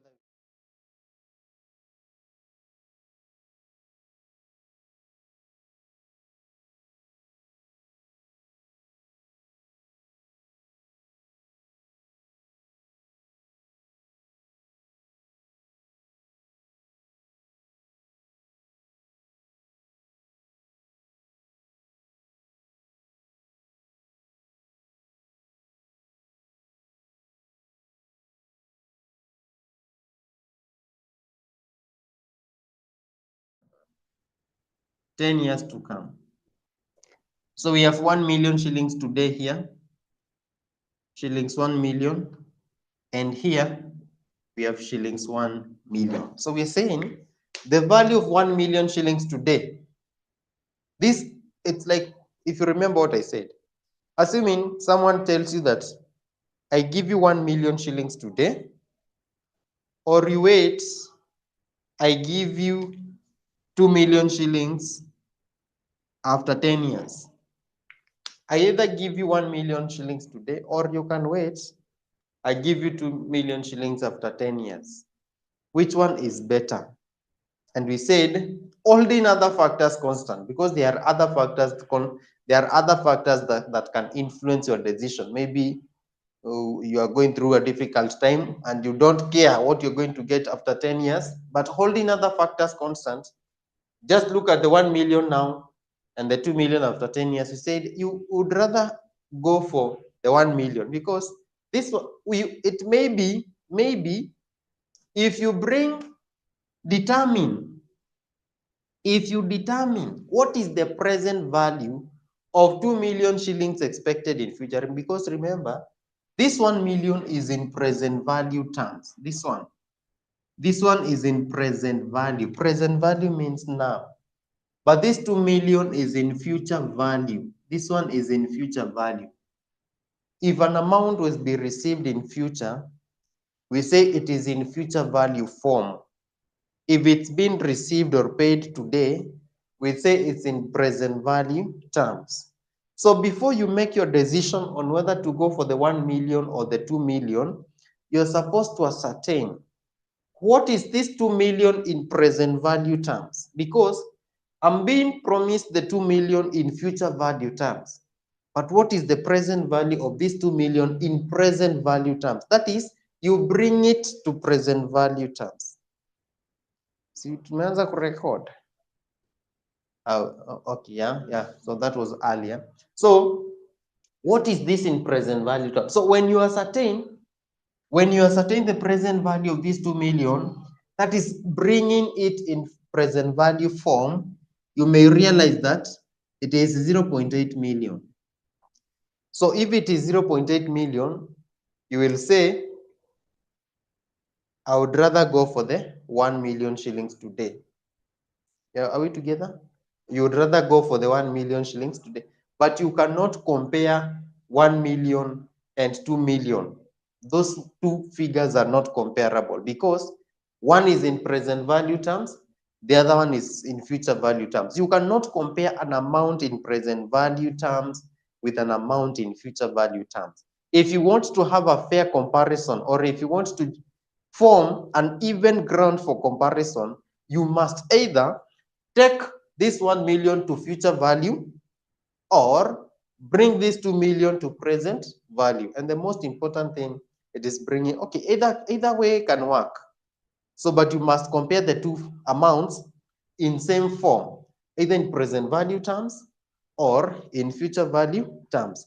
And that is where now the concept of time value of money comes in, determining either the future value of an amount or the present value of an amount. Now, let's say something now about the time value of money. So time value of money, we've said here we have present value,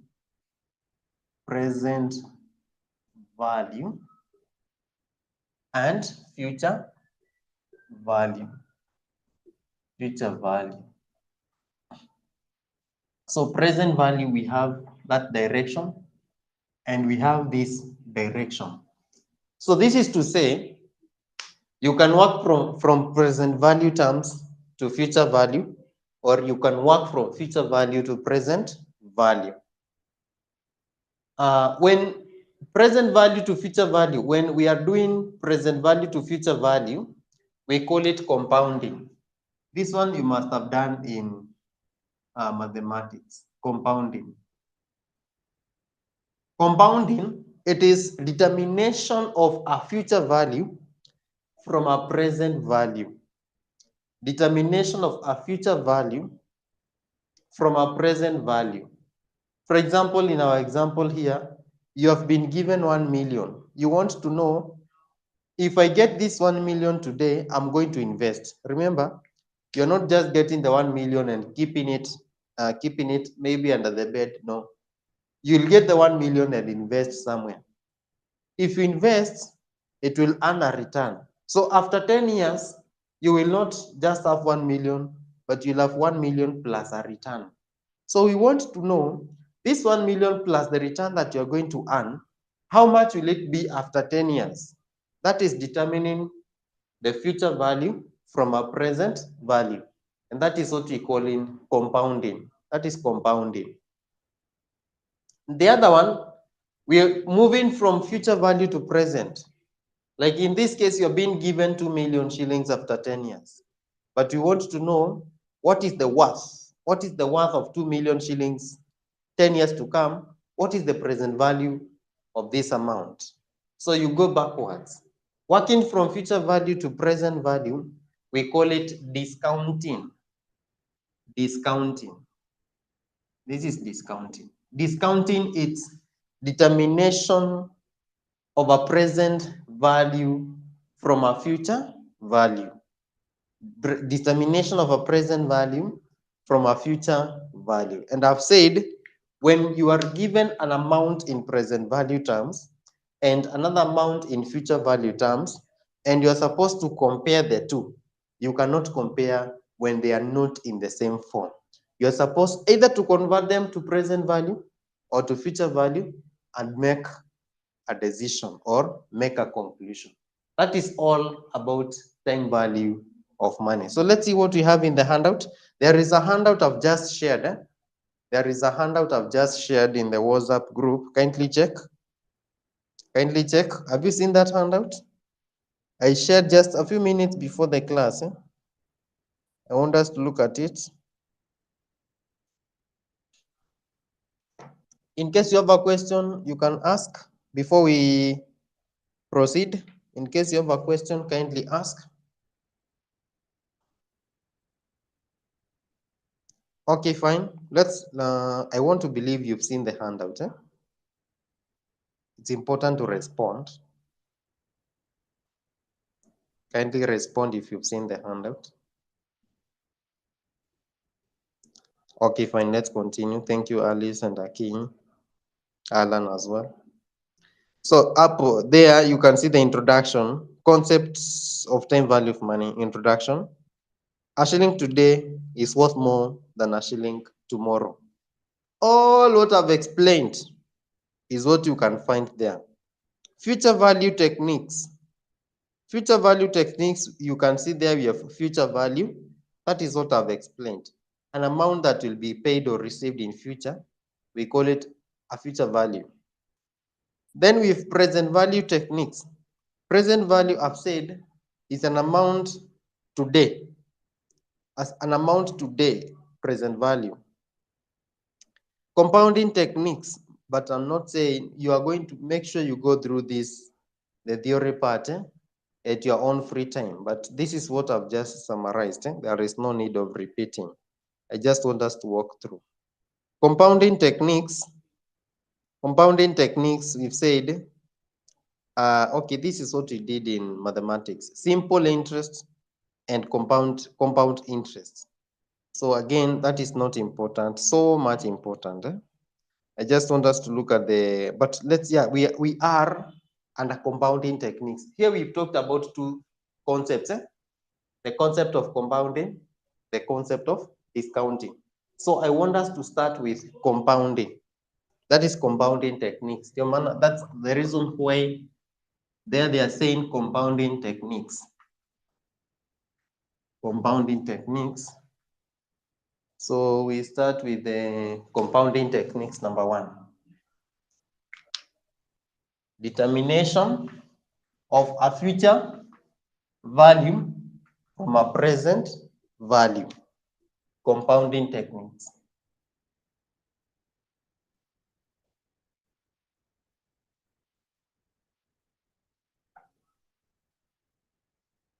Compounding techniques. Now, we start with future value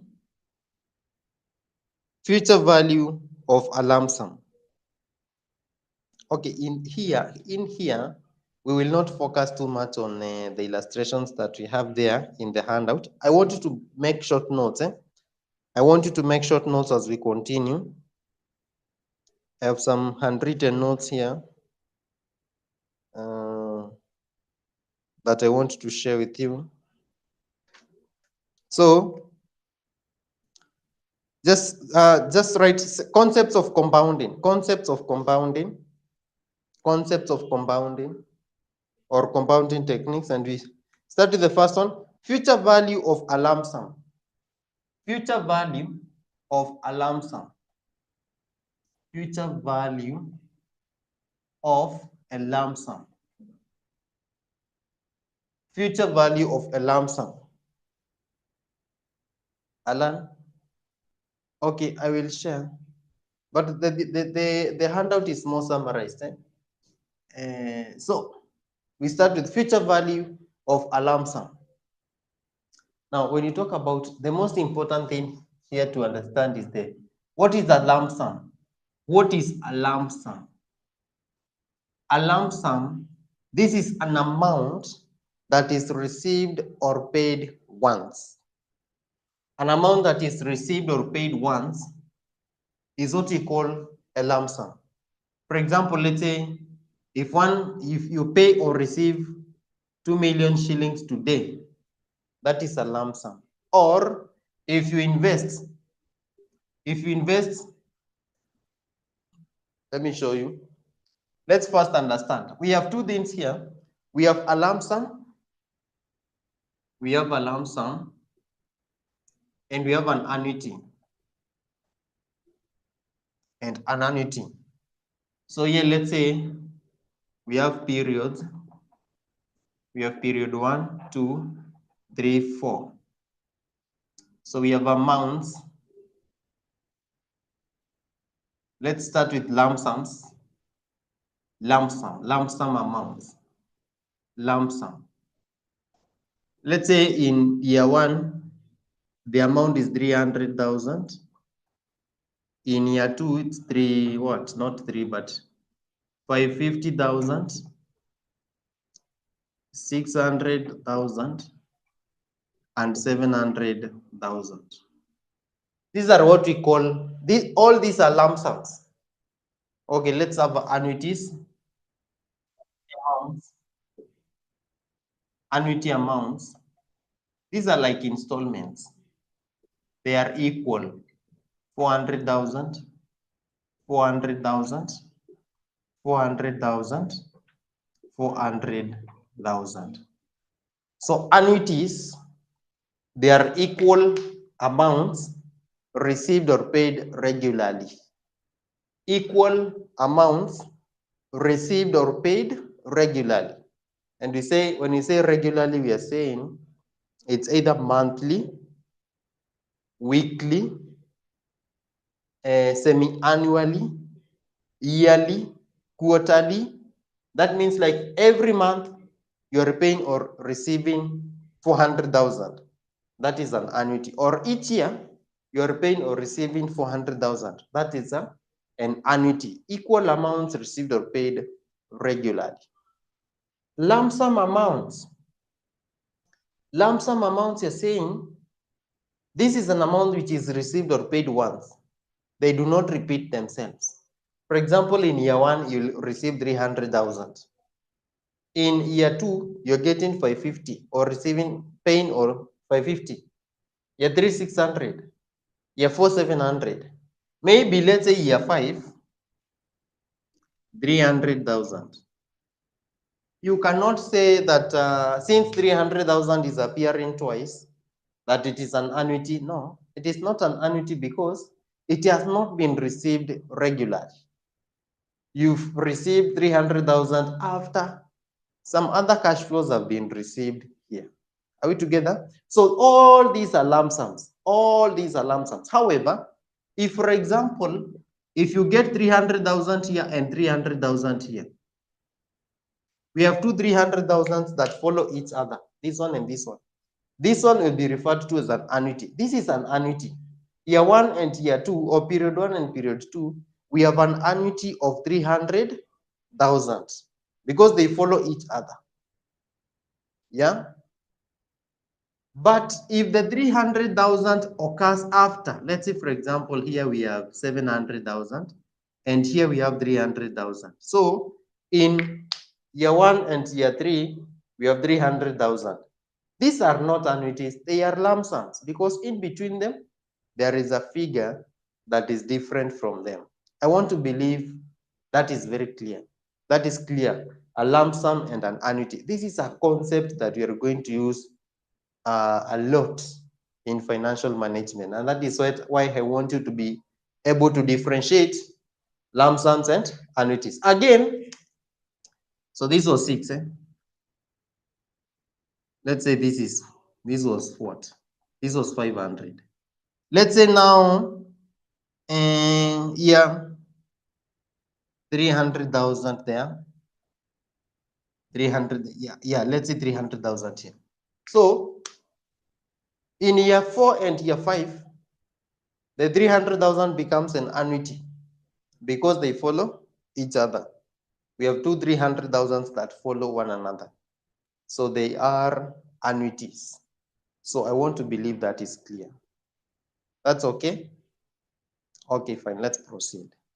So we now looking at future value of a lump sum, future value of this kind of cash flows, future value of this kind of cash flows. So when you want to determine the future value of a lump sum, future value of a lump sum, future FV, its future value of a lump sum is equals to present value, or let's say principal, what you are used to, principal times 1 plus r power n. Principal times 1 plus r power n. And this is what you call present value. Present value. This principal figure here is what we call present value. Let's see. Let's see what we have in the handout there. Check what we have there. Where are we? Where are we? Future value of future value of a lump sum should be there. If you look at the handout, you'll see using tables to find future. No. Equation for finding future values of a single amount is derived as follows. How it is derived is not so much important to us. The most important thing is this. Yeah, this is how we get the future value of a lump sum. Future value of a lump sum is equals to principal into brackets present value times 1 plus r power n. This factor here, this factor 1 plus r power n is called what? Future value is called future value interest factor. This one is called future value interest factor. Future value interest factor. That factor is called future value interest factor. This one is very important. 1 plus r into bracket power n. So here we can say where FV is future value, R is the discounting, or not discounting rate, but rate of return.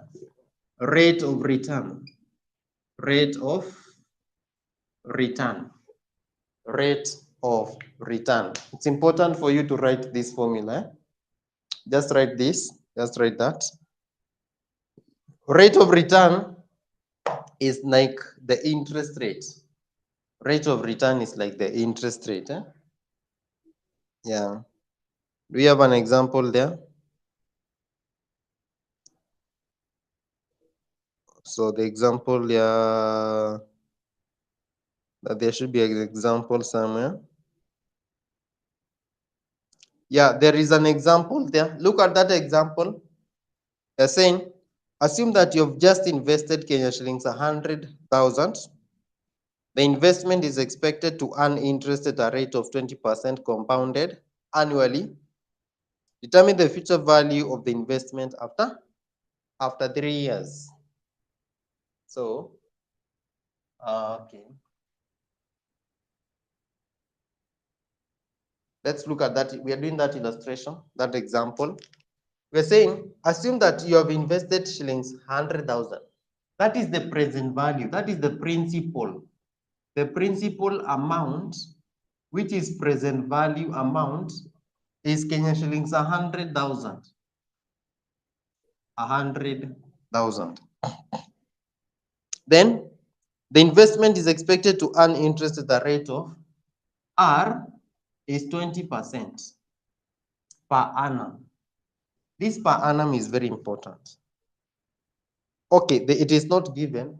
They have not said per annum, but we say when you get a rate of return where the period, whether the per annum, per month, semi-annually is not stated, the standard measure is per annum. So unless it is specified like semi-annually or what, you should take it as per annum rate. So per annum is 20%, compounded annually. Determine the future value of the investment after 3 years. N, we should have said N here. N is equals to number of periods. Number of periods. Kindly have that.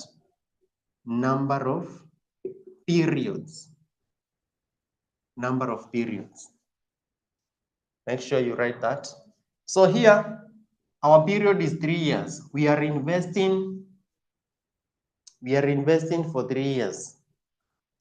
So future value, we are saying, is equals to present value 1 plus R power N.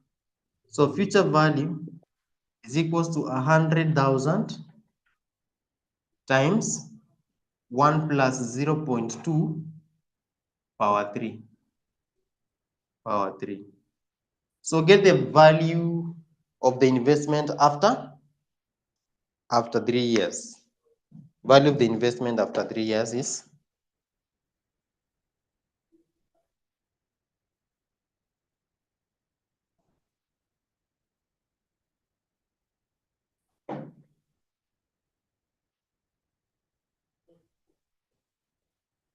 how much are you getting? There are people, no, but you must be knowing how to put this power 3 in calculators. Anyone who doesn't know, you will be assisted. Now, for example, we have two answers here. We have 172,800 and we have 106,120. Alice, I'm doubting your answer. At a rate of 20%, even in the first year, we are going to earn 20,000. Because first year one, we will say 20% times this. Times 100,000. That is 20. That means it's more than 106,000. So 178, probably 172,800. 172,800. Alice, repeat your calculation. Okay, yeah, 172,800. That is what you're supposed to do. Another method of getting this.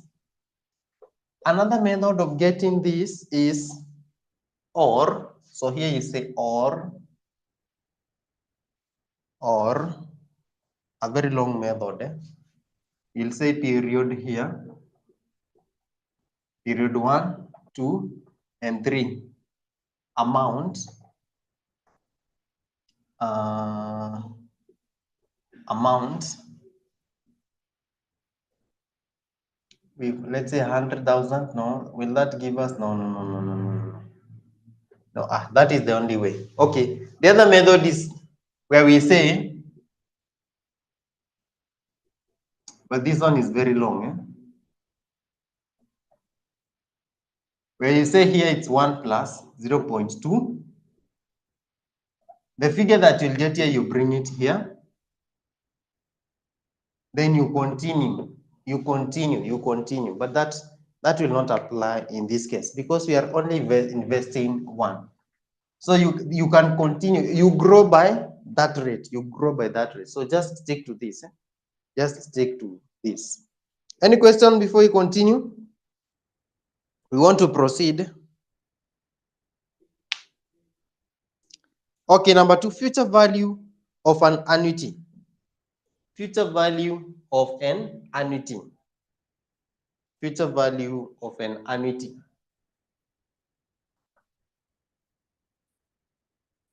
Future value of an annuity, and you have seen how we get the future. I've explained what's an annuity.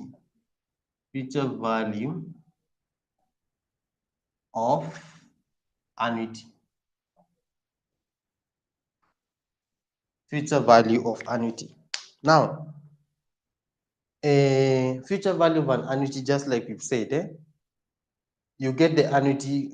It's an annuity when the amount occurs repetitively, but regularly. So future value of an annuity is computed as follows.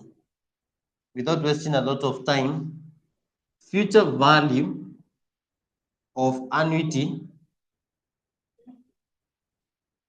is equals to the annuity. You get the annuity amount times annuity amount times. So we have the future value annuity factor. The future value annuity factor, you say 1 plus R power n minus 1 over R. That's how we get the future value of an annuity.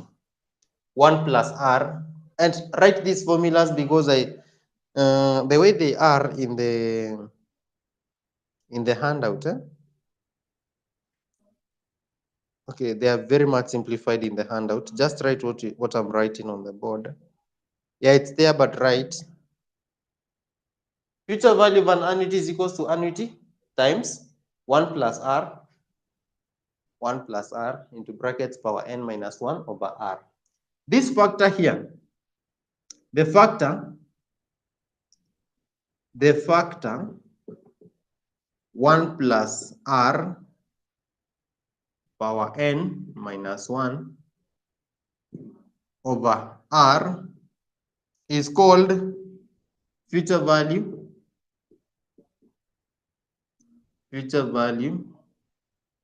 interest factor of an annuity. Future value interest factor of an annuity. What have they said there?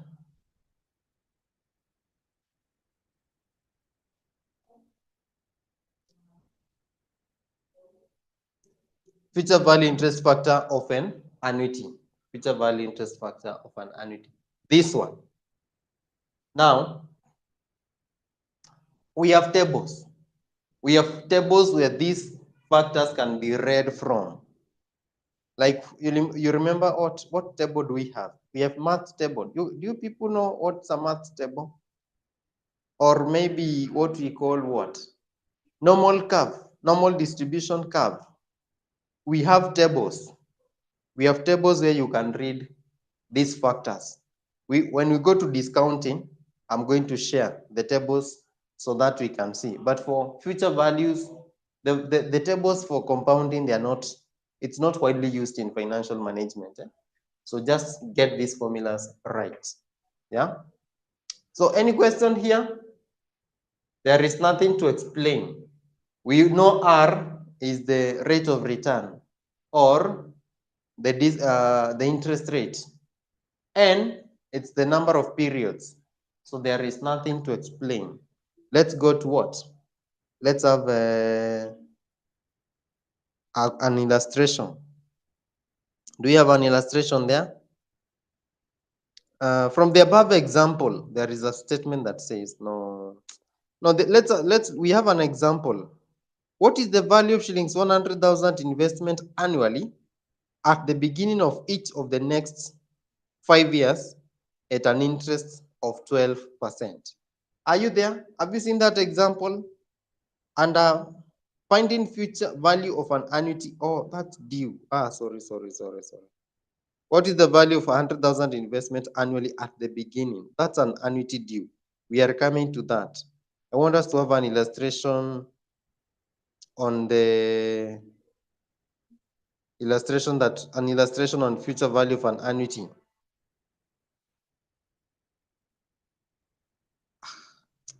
Okay, let's say from the above example, there is a part that is missing here. There is a part that is missing, but all in all, let's just write an example there. Just write something. Just write an example, an illustration. Say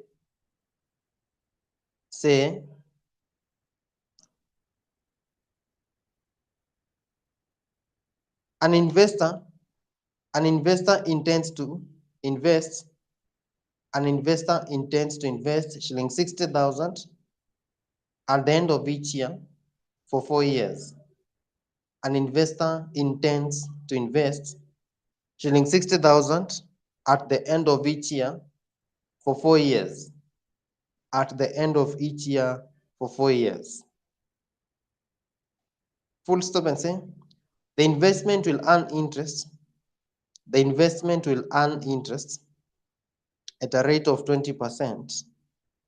The investment will earn interest at a rate of 20%, compounded annually. The investment will earn interest at a rate of 20%, compounded annually. Compounded annually. Full stop. Determine the future value. Determine the future value of the investment. Determine the future value of the investment after 4 years. Determine the future value of the investment after 4 years.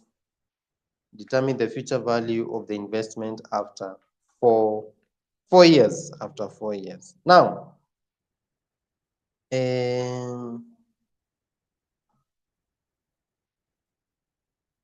future value of the investment. Now we start. This is how you should be approaching these questions. You first analyze the question. For example, here we are saying amount to invest is 60,000 at the end of each year. So annuity. We say annuity. Shillings 60,000. Annuity shilling 60,000 at the end of each year for 4 years. Period is 4 years. 4 years. Then the investment will earn interest at a rate of 20%. So 20% per annum. So we want the value of the investment after 4 years. So future value of annuity is equals to the annuity times 1 plus R power n minus 1 over R. So here you say 60,000 times 1 plus 0.2 power 4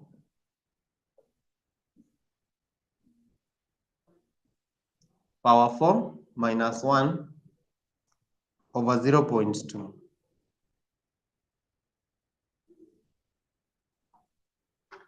So get the value of the investment after 4 years.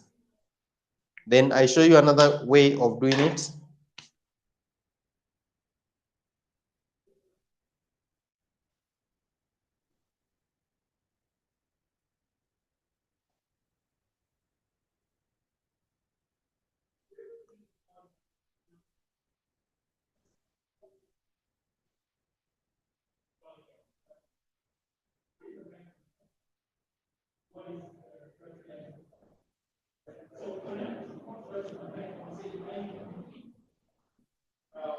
Get the answer, get the answer.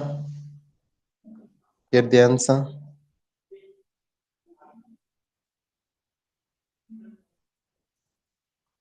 Three 322,080. 322,080. Another person.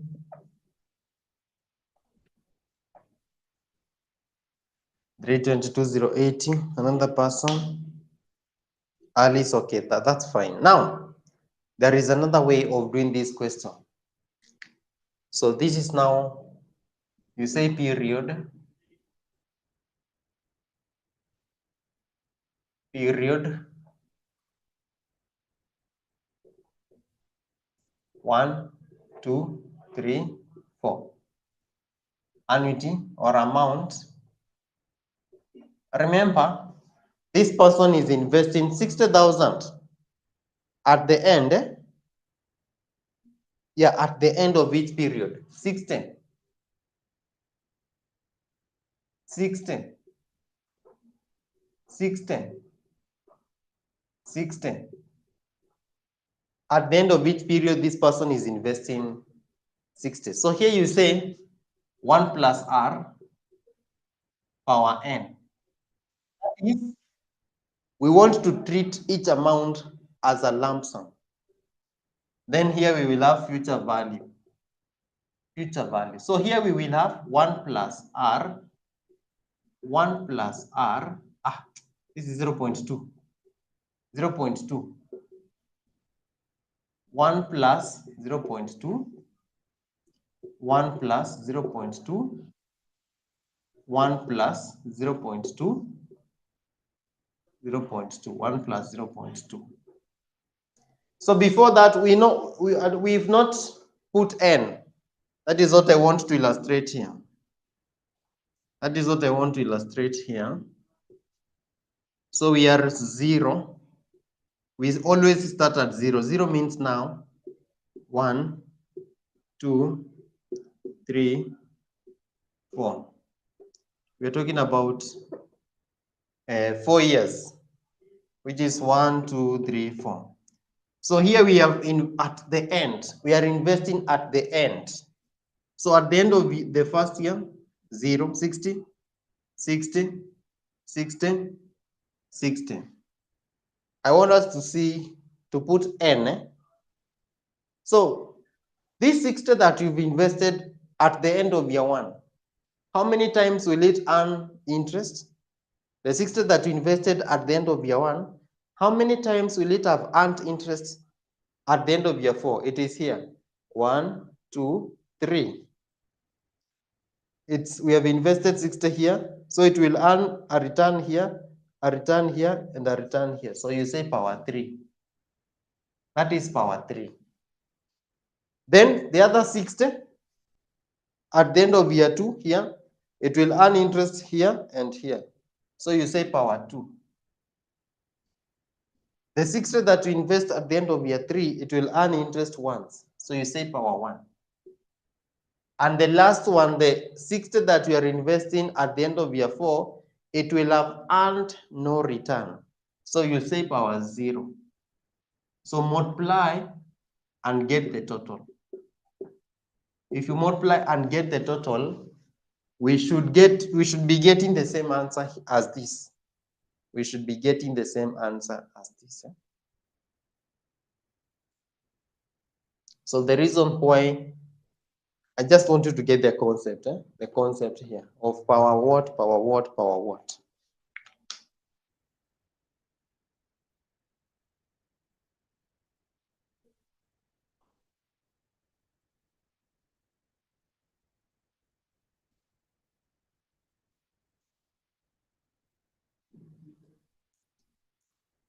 So 103,680 must be the first one. 103,680. 103,680. 86,400.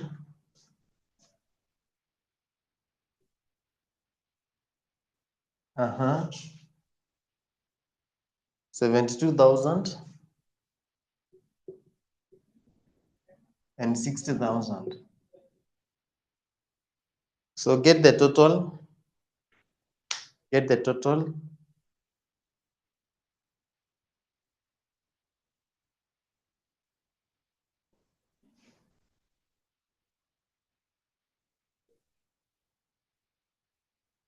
$322,088. Yeah.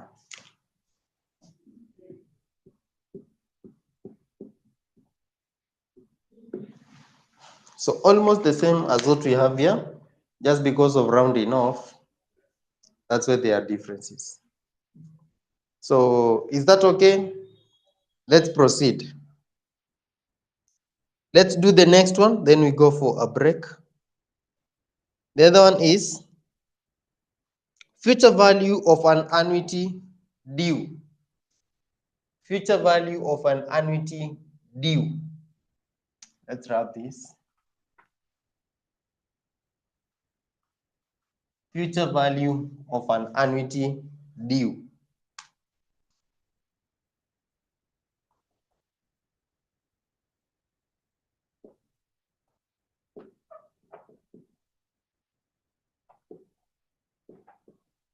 Now, what we have talked about here, it is an annuity that occurs at the end of the period. So here we had 60. If an annuity occurs at the end of the period, like in this case, that is what we've done in part B. But now we have what we call okay, fine, Alice, 080. Okay, fine. So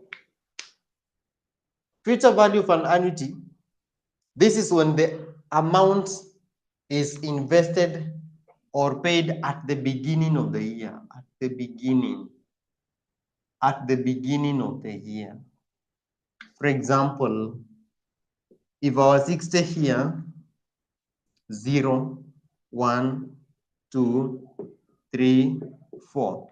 If the investment is done at the beginning of the year, for example, here 60, 60, 60, 60, 60, we call it 1, 2, 3, 4. This is not there. We call it an annuity due. So an annuity due is an amount that is invested or paid at the beginning of the period.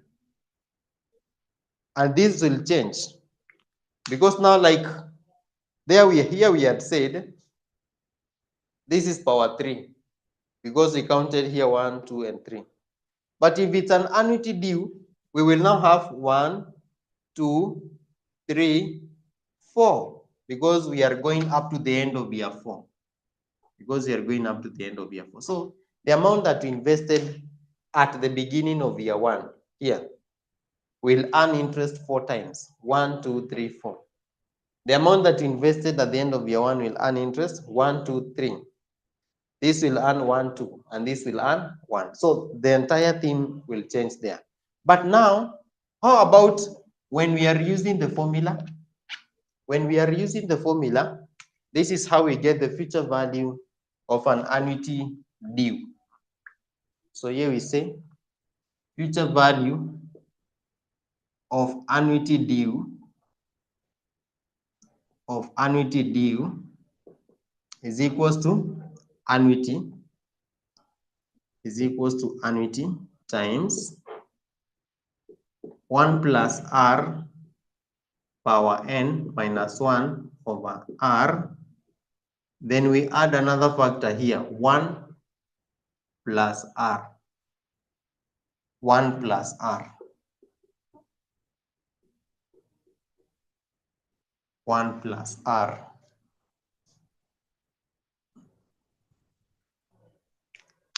1 plus r power n minus 1 over r times 1 plus r. So this is now what caters for the element of investing at the beginning of the period. So you can write that.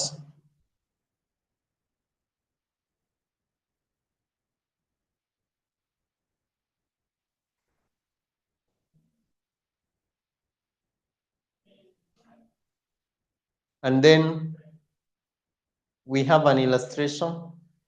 So back to the handout, there is an illustration. Finding value of an annuity due. We have an illustration for that. If you can check in the handout, they are saying, assuming the above example, the investment is made at the beginning of the year rather than at the end. So example, what is the value of shillings 100,000 investment annually at the beginning of each of the next 5 years at an interest rate of 12%? So let's do that.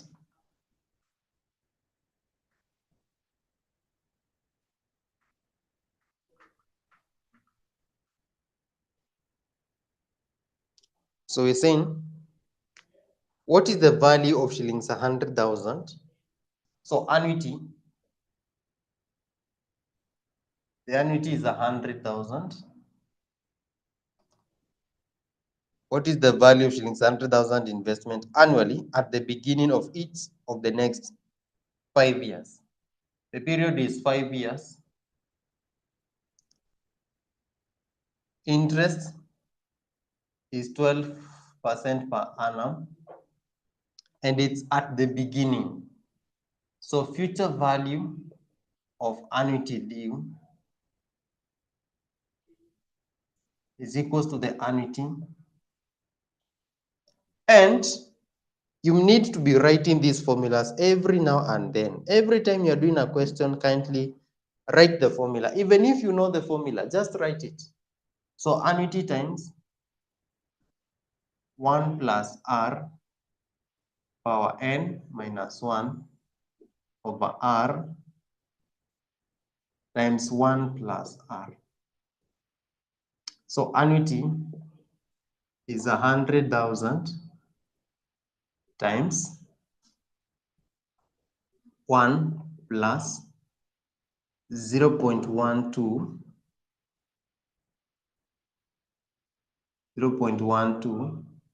power 5 minus 1 over 0.12, then times 1 plus 0.12.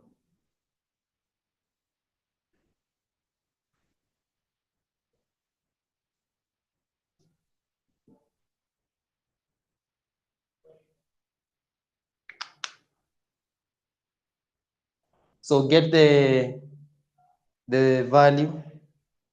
Then you are going to use this method to see.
So how much are you getting? 711,518.9. 711,518.9. Now, using this method, we will have this.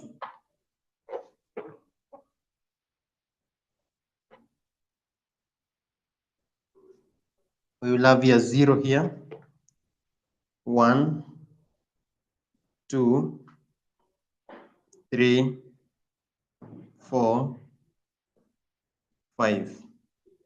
And remember, the reason why we are starting at 0, you must count 12.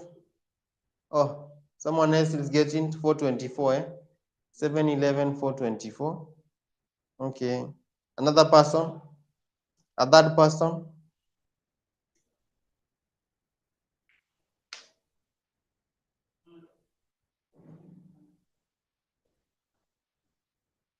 Okay, let's continue as we wait. So,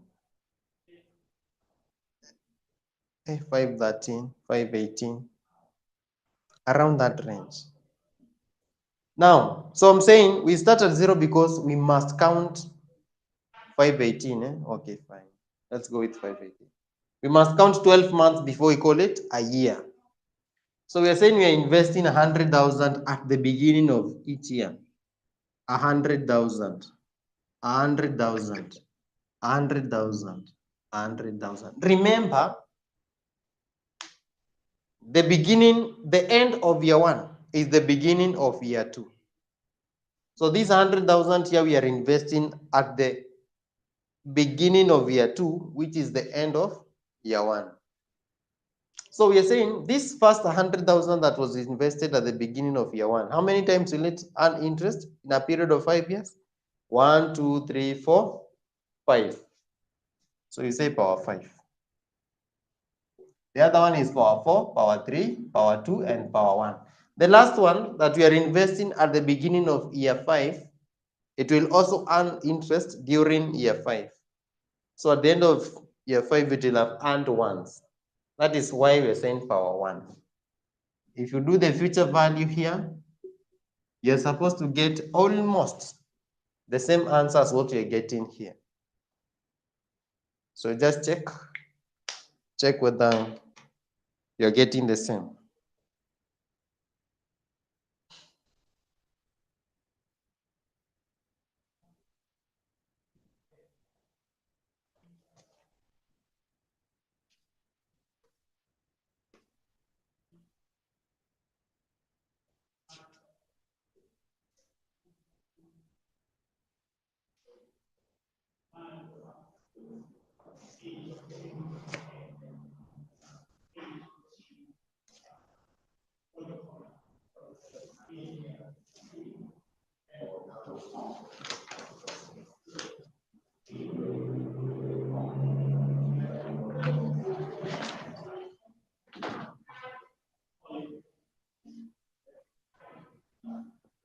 On 76 to 34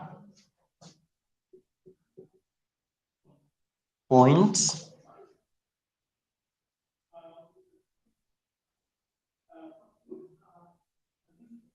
you can, okay, in this case you can round off.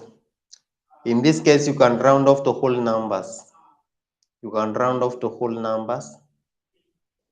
In this case, there are situations whereby the decimal points will be required. So let's round off to whole numbers. The first one then should be 176 to 34, 157, 352, 157, 352,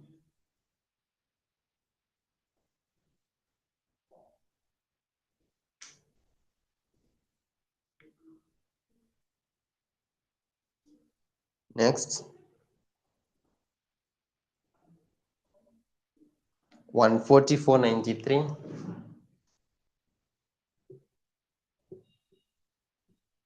144, 93,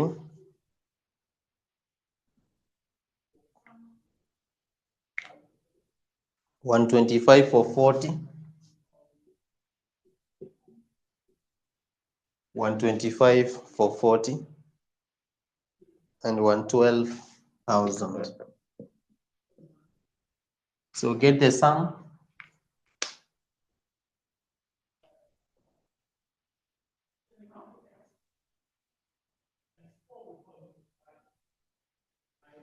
$711, $519.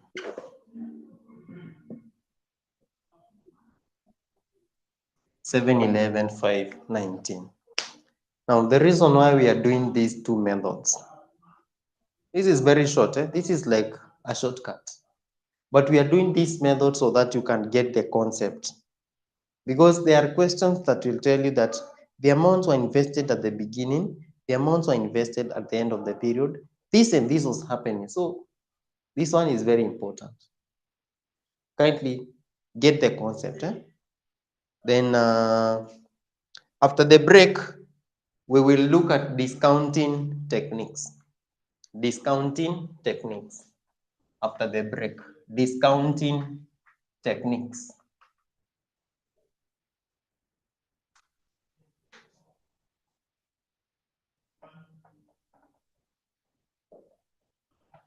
Discounting techniques.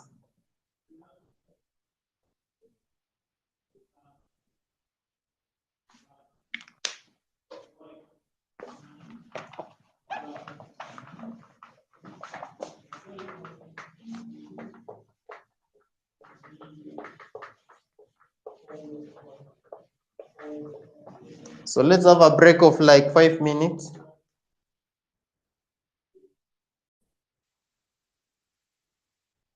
And as we've said, discounting is this determination of present value from a future amount. Determination of present value from a future amount is what we call discounting. Or rather, yeah, discounting. So we start with the first one. Present value of a lump sum.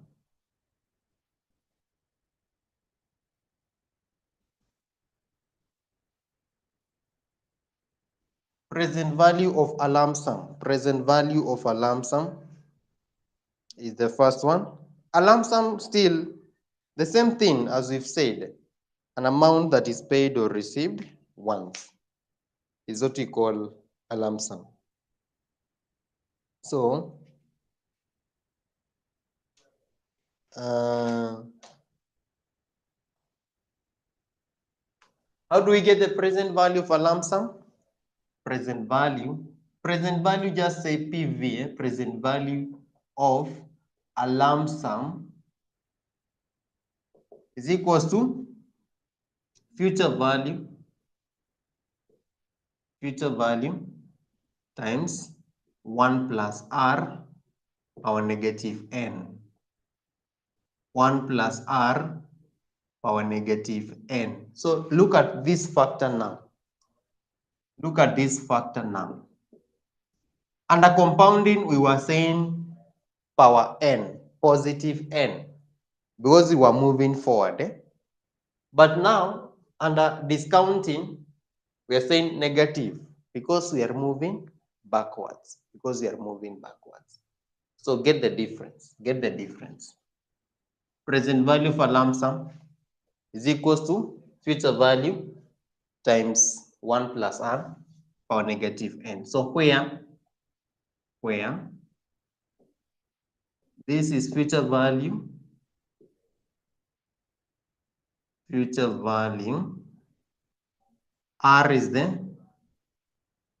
we said is the required rate of return.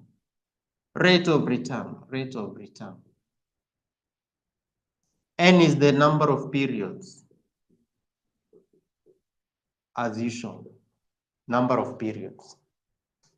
Now this factor, the factor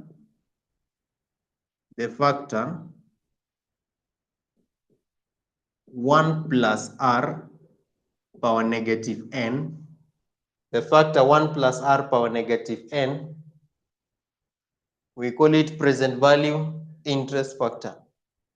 This one, we call it present value interest factor. Present value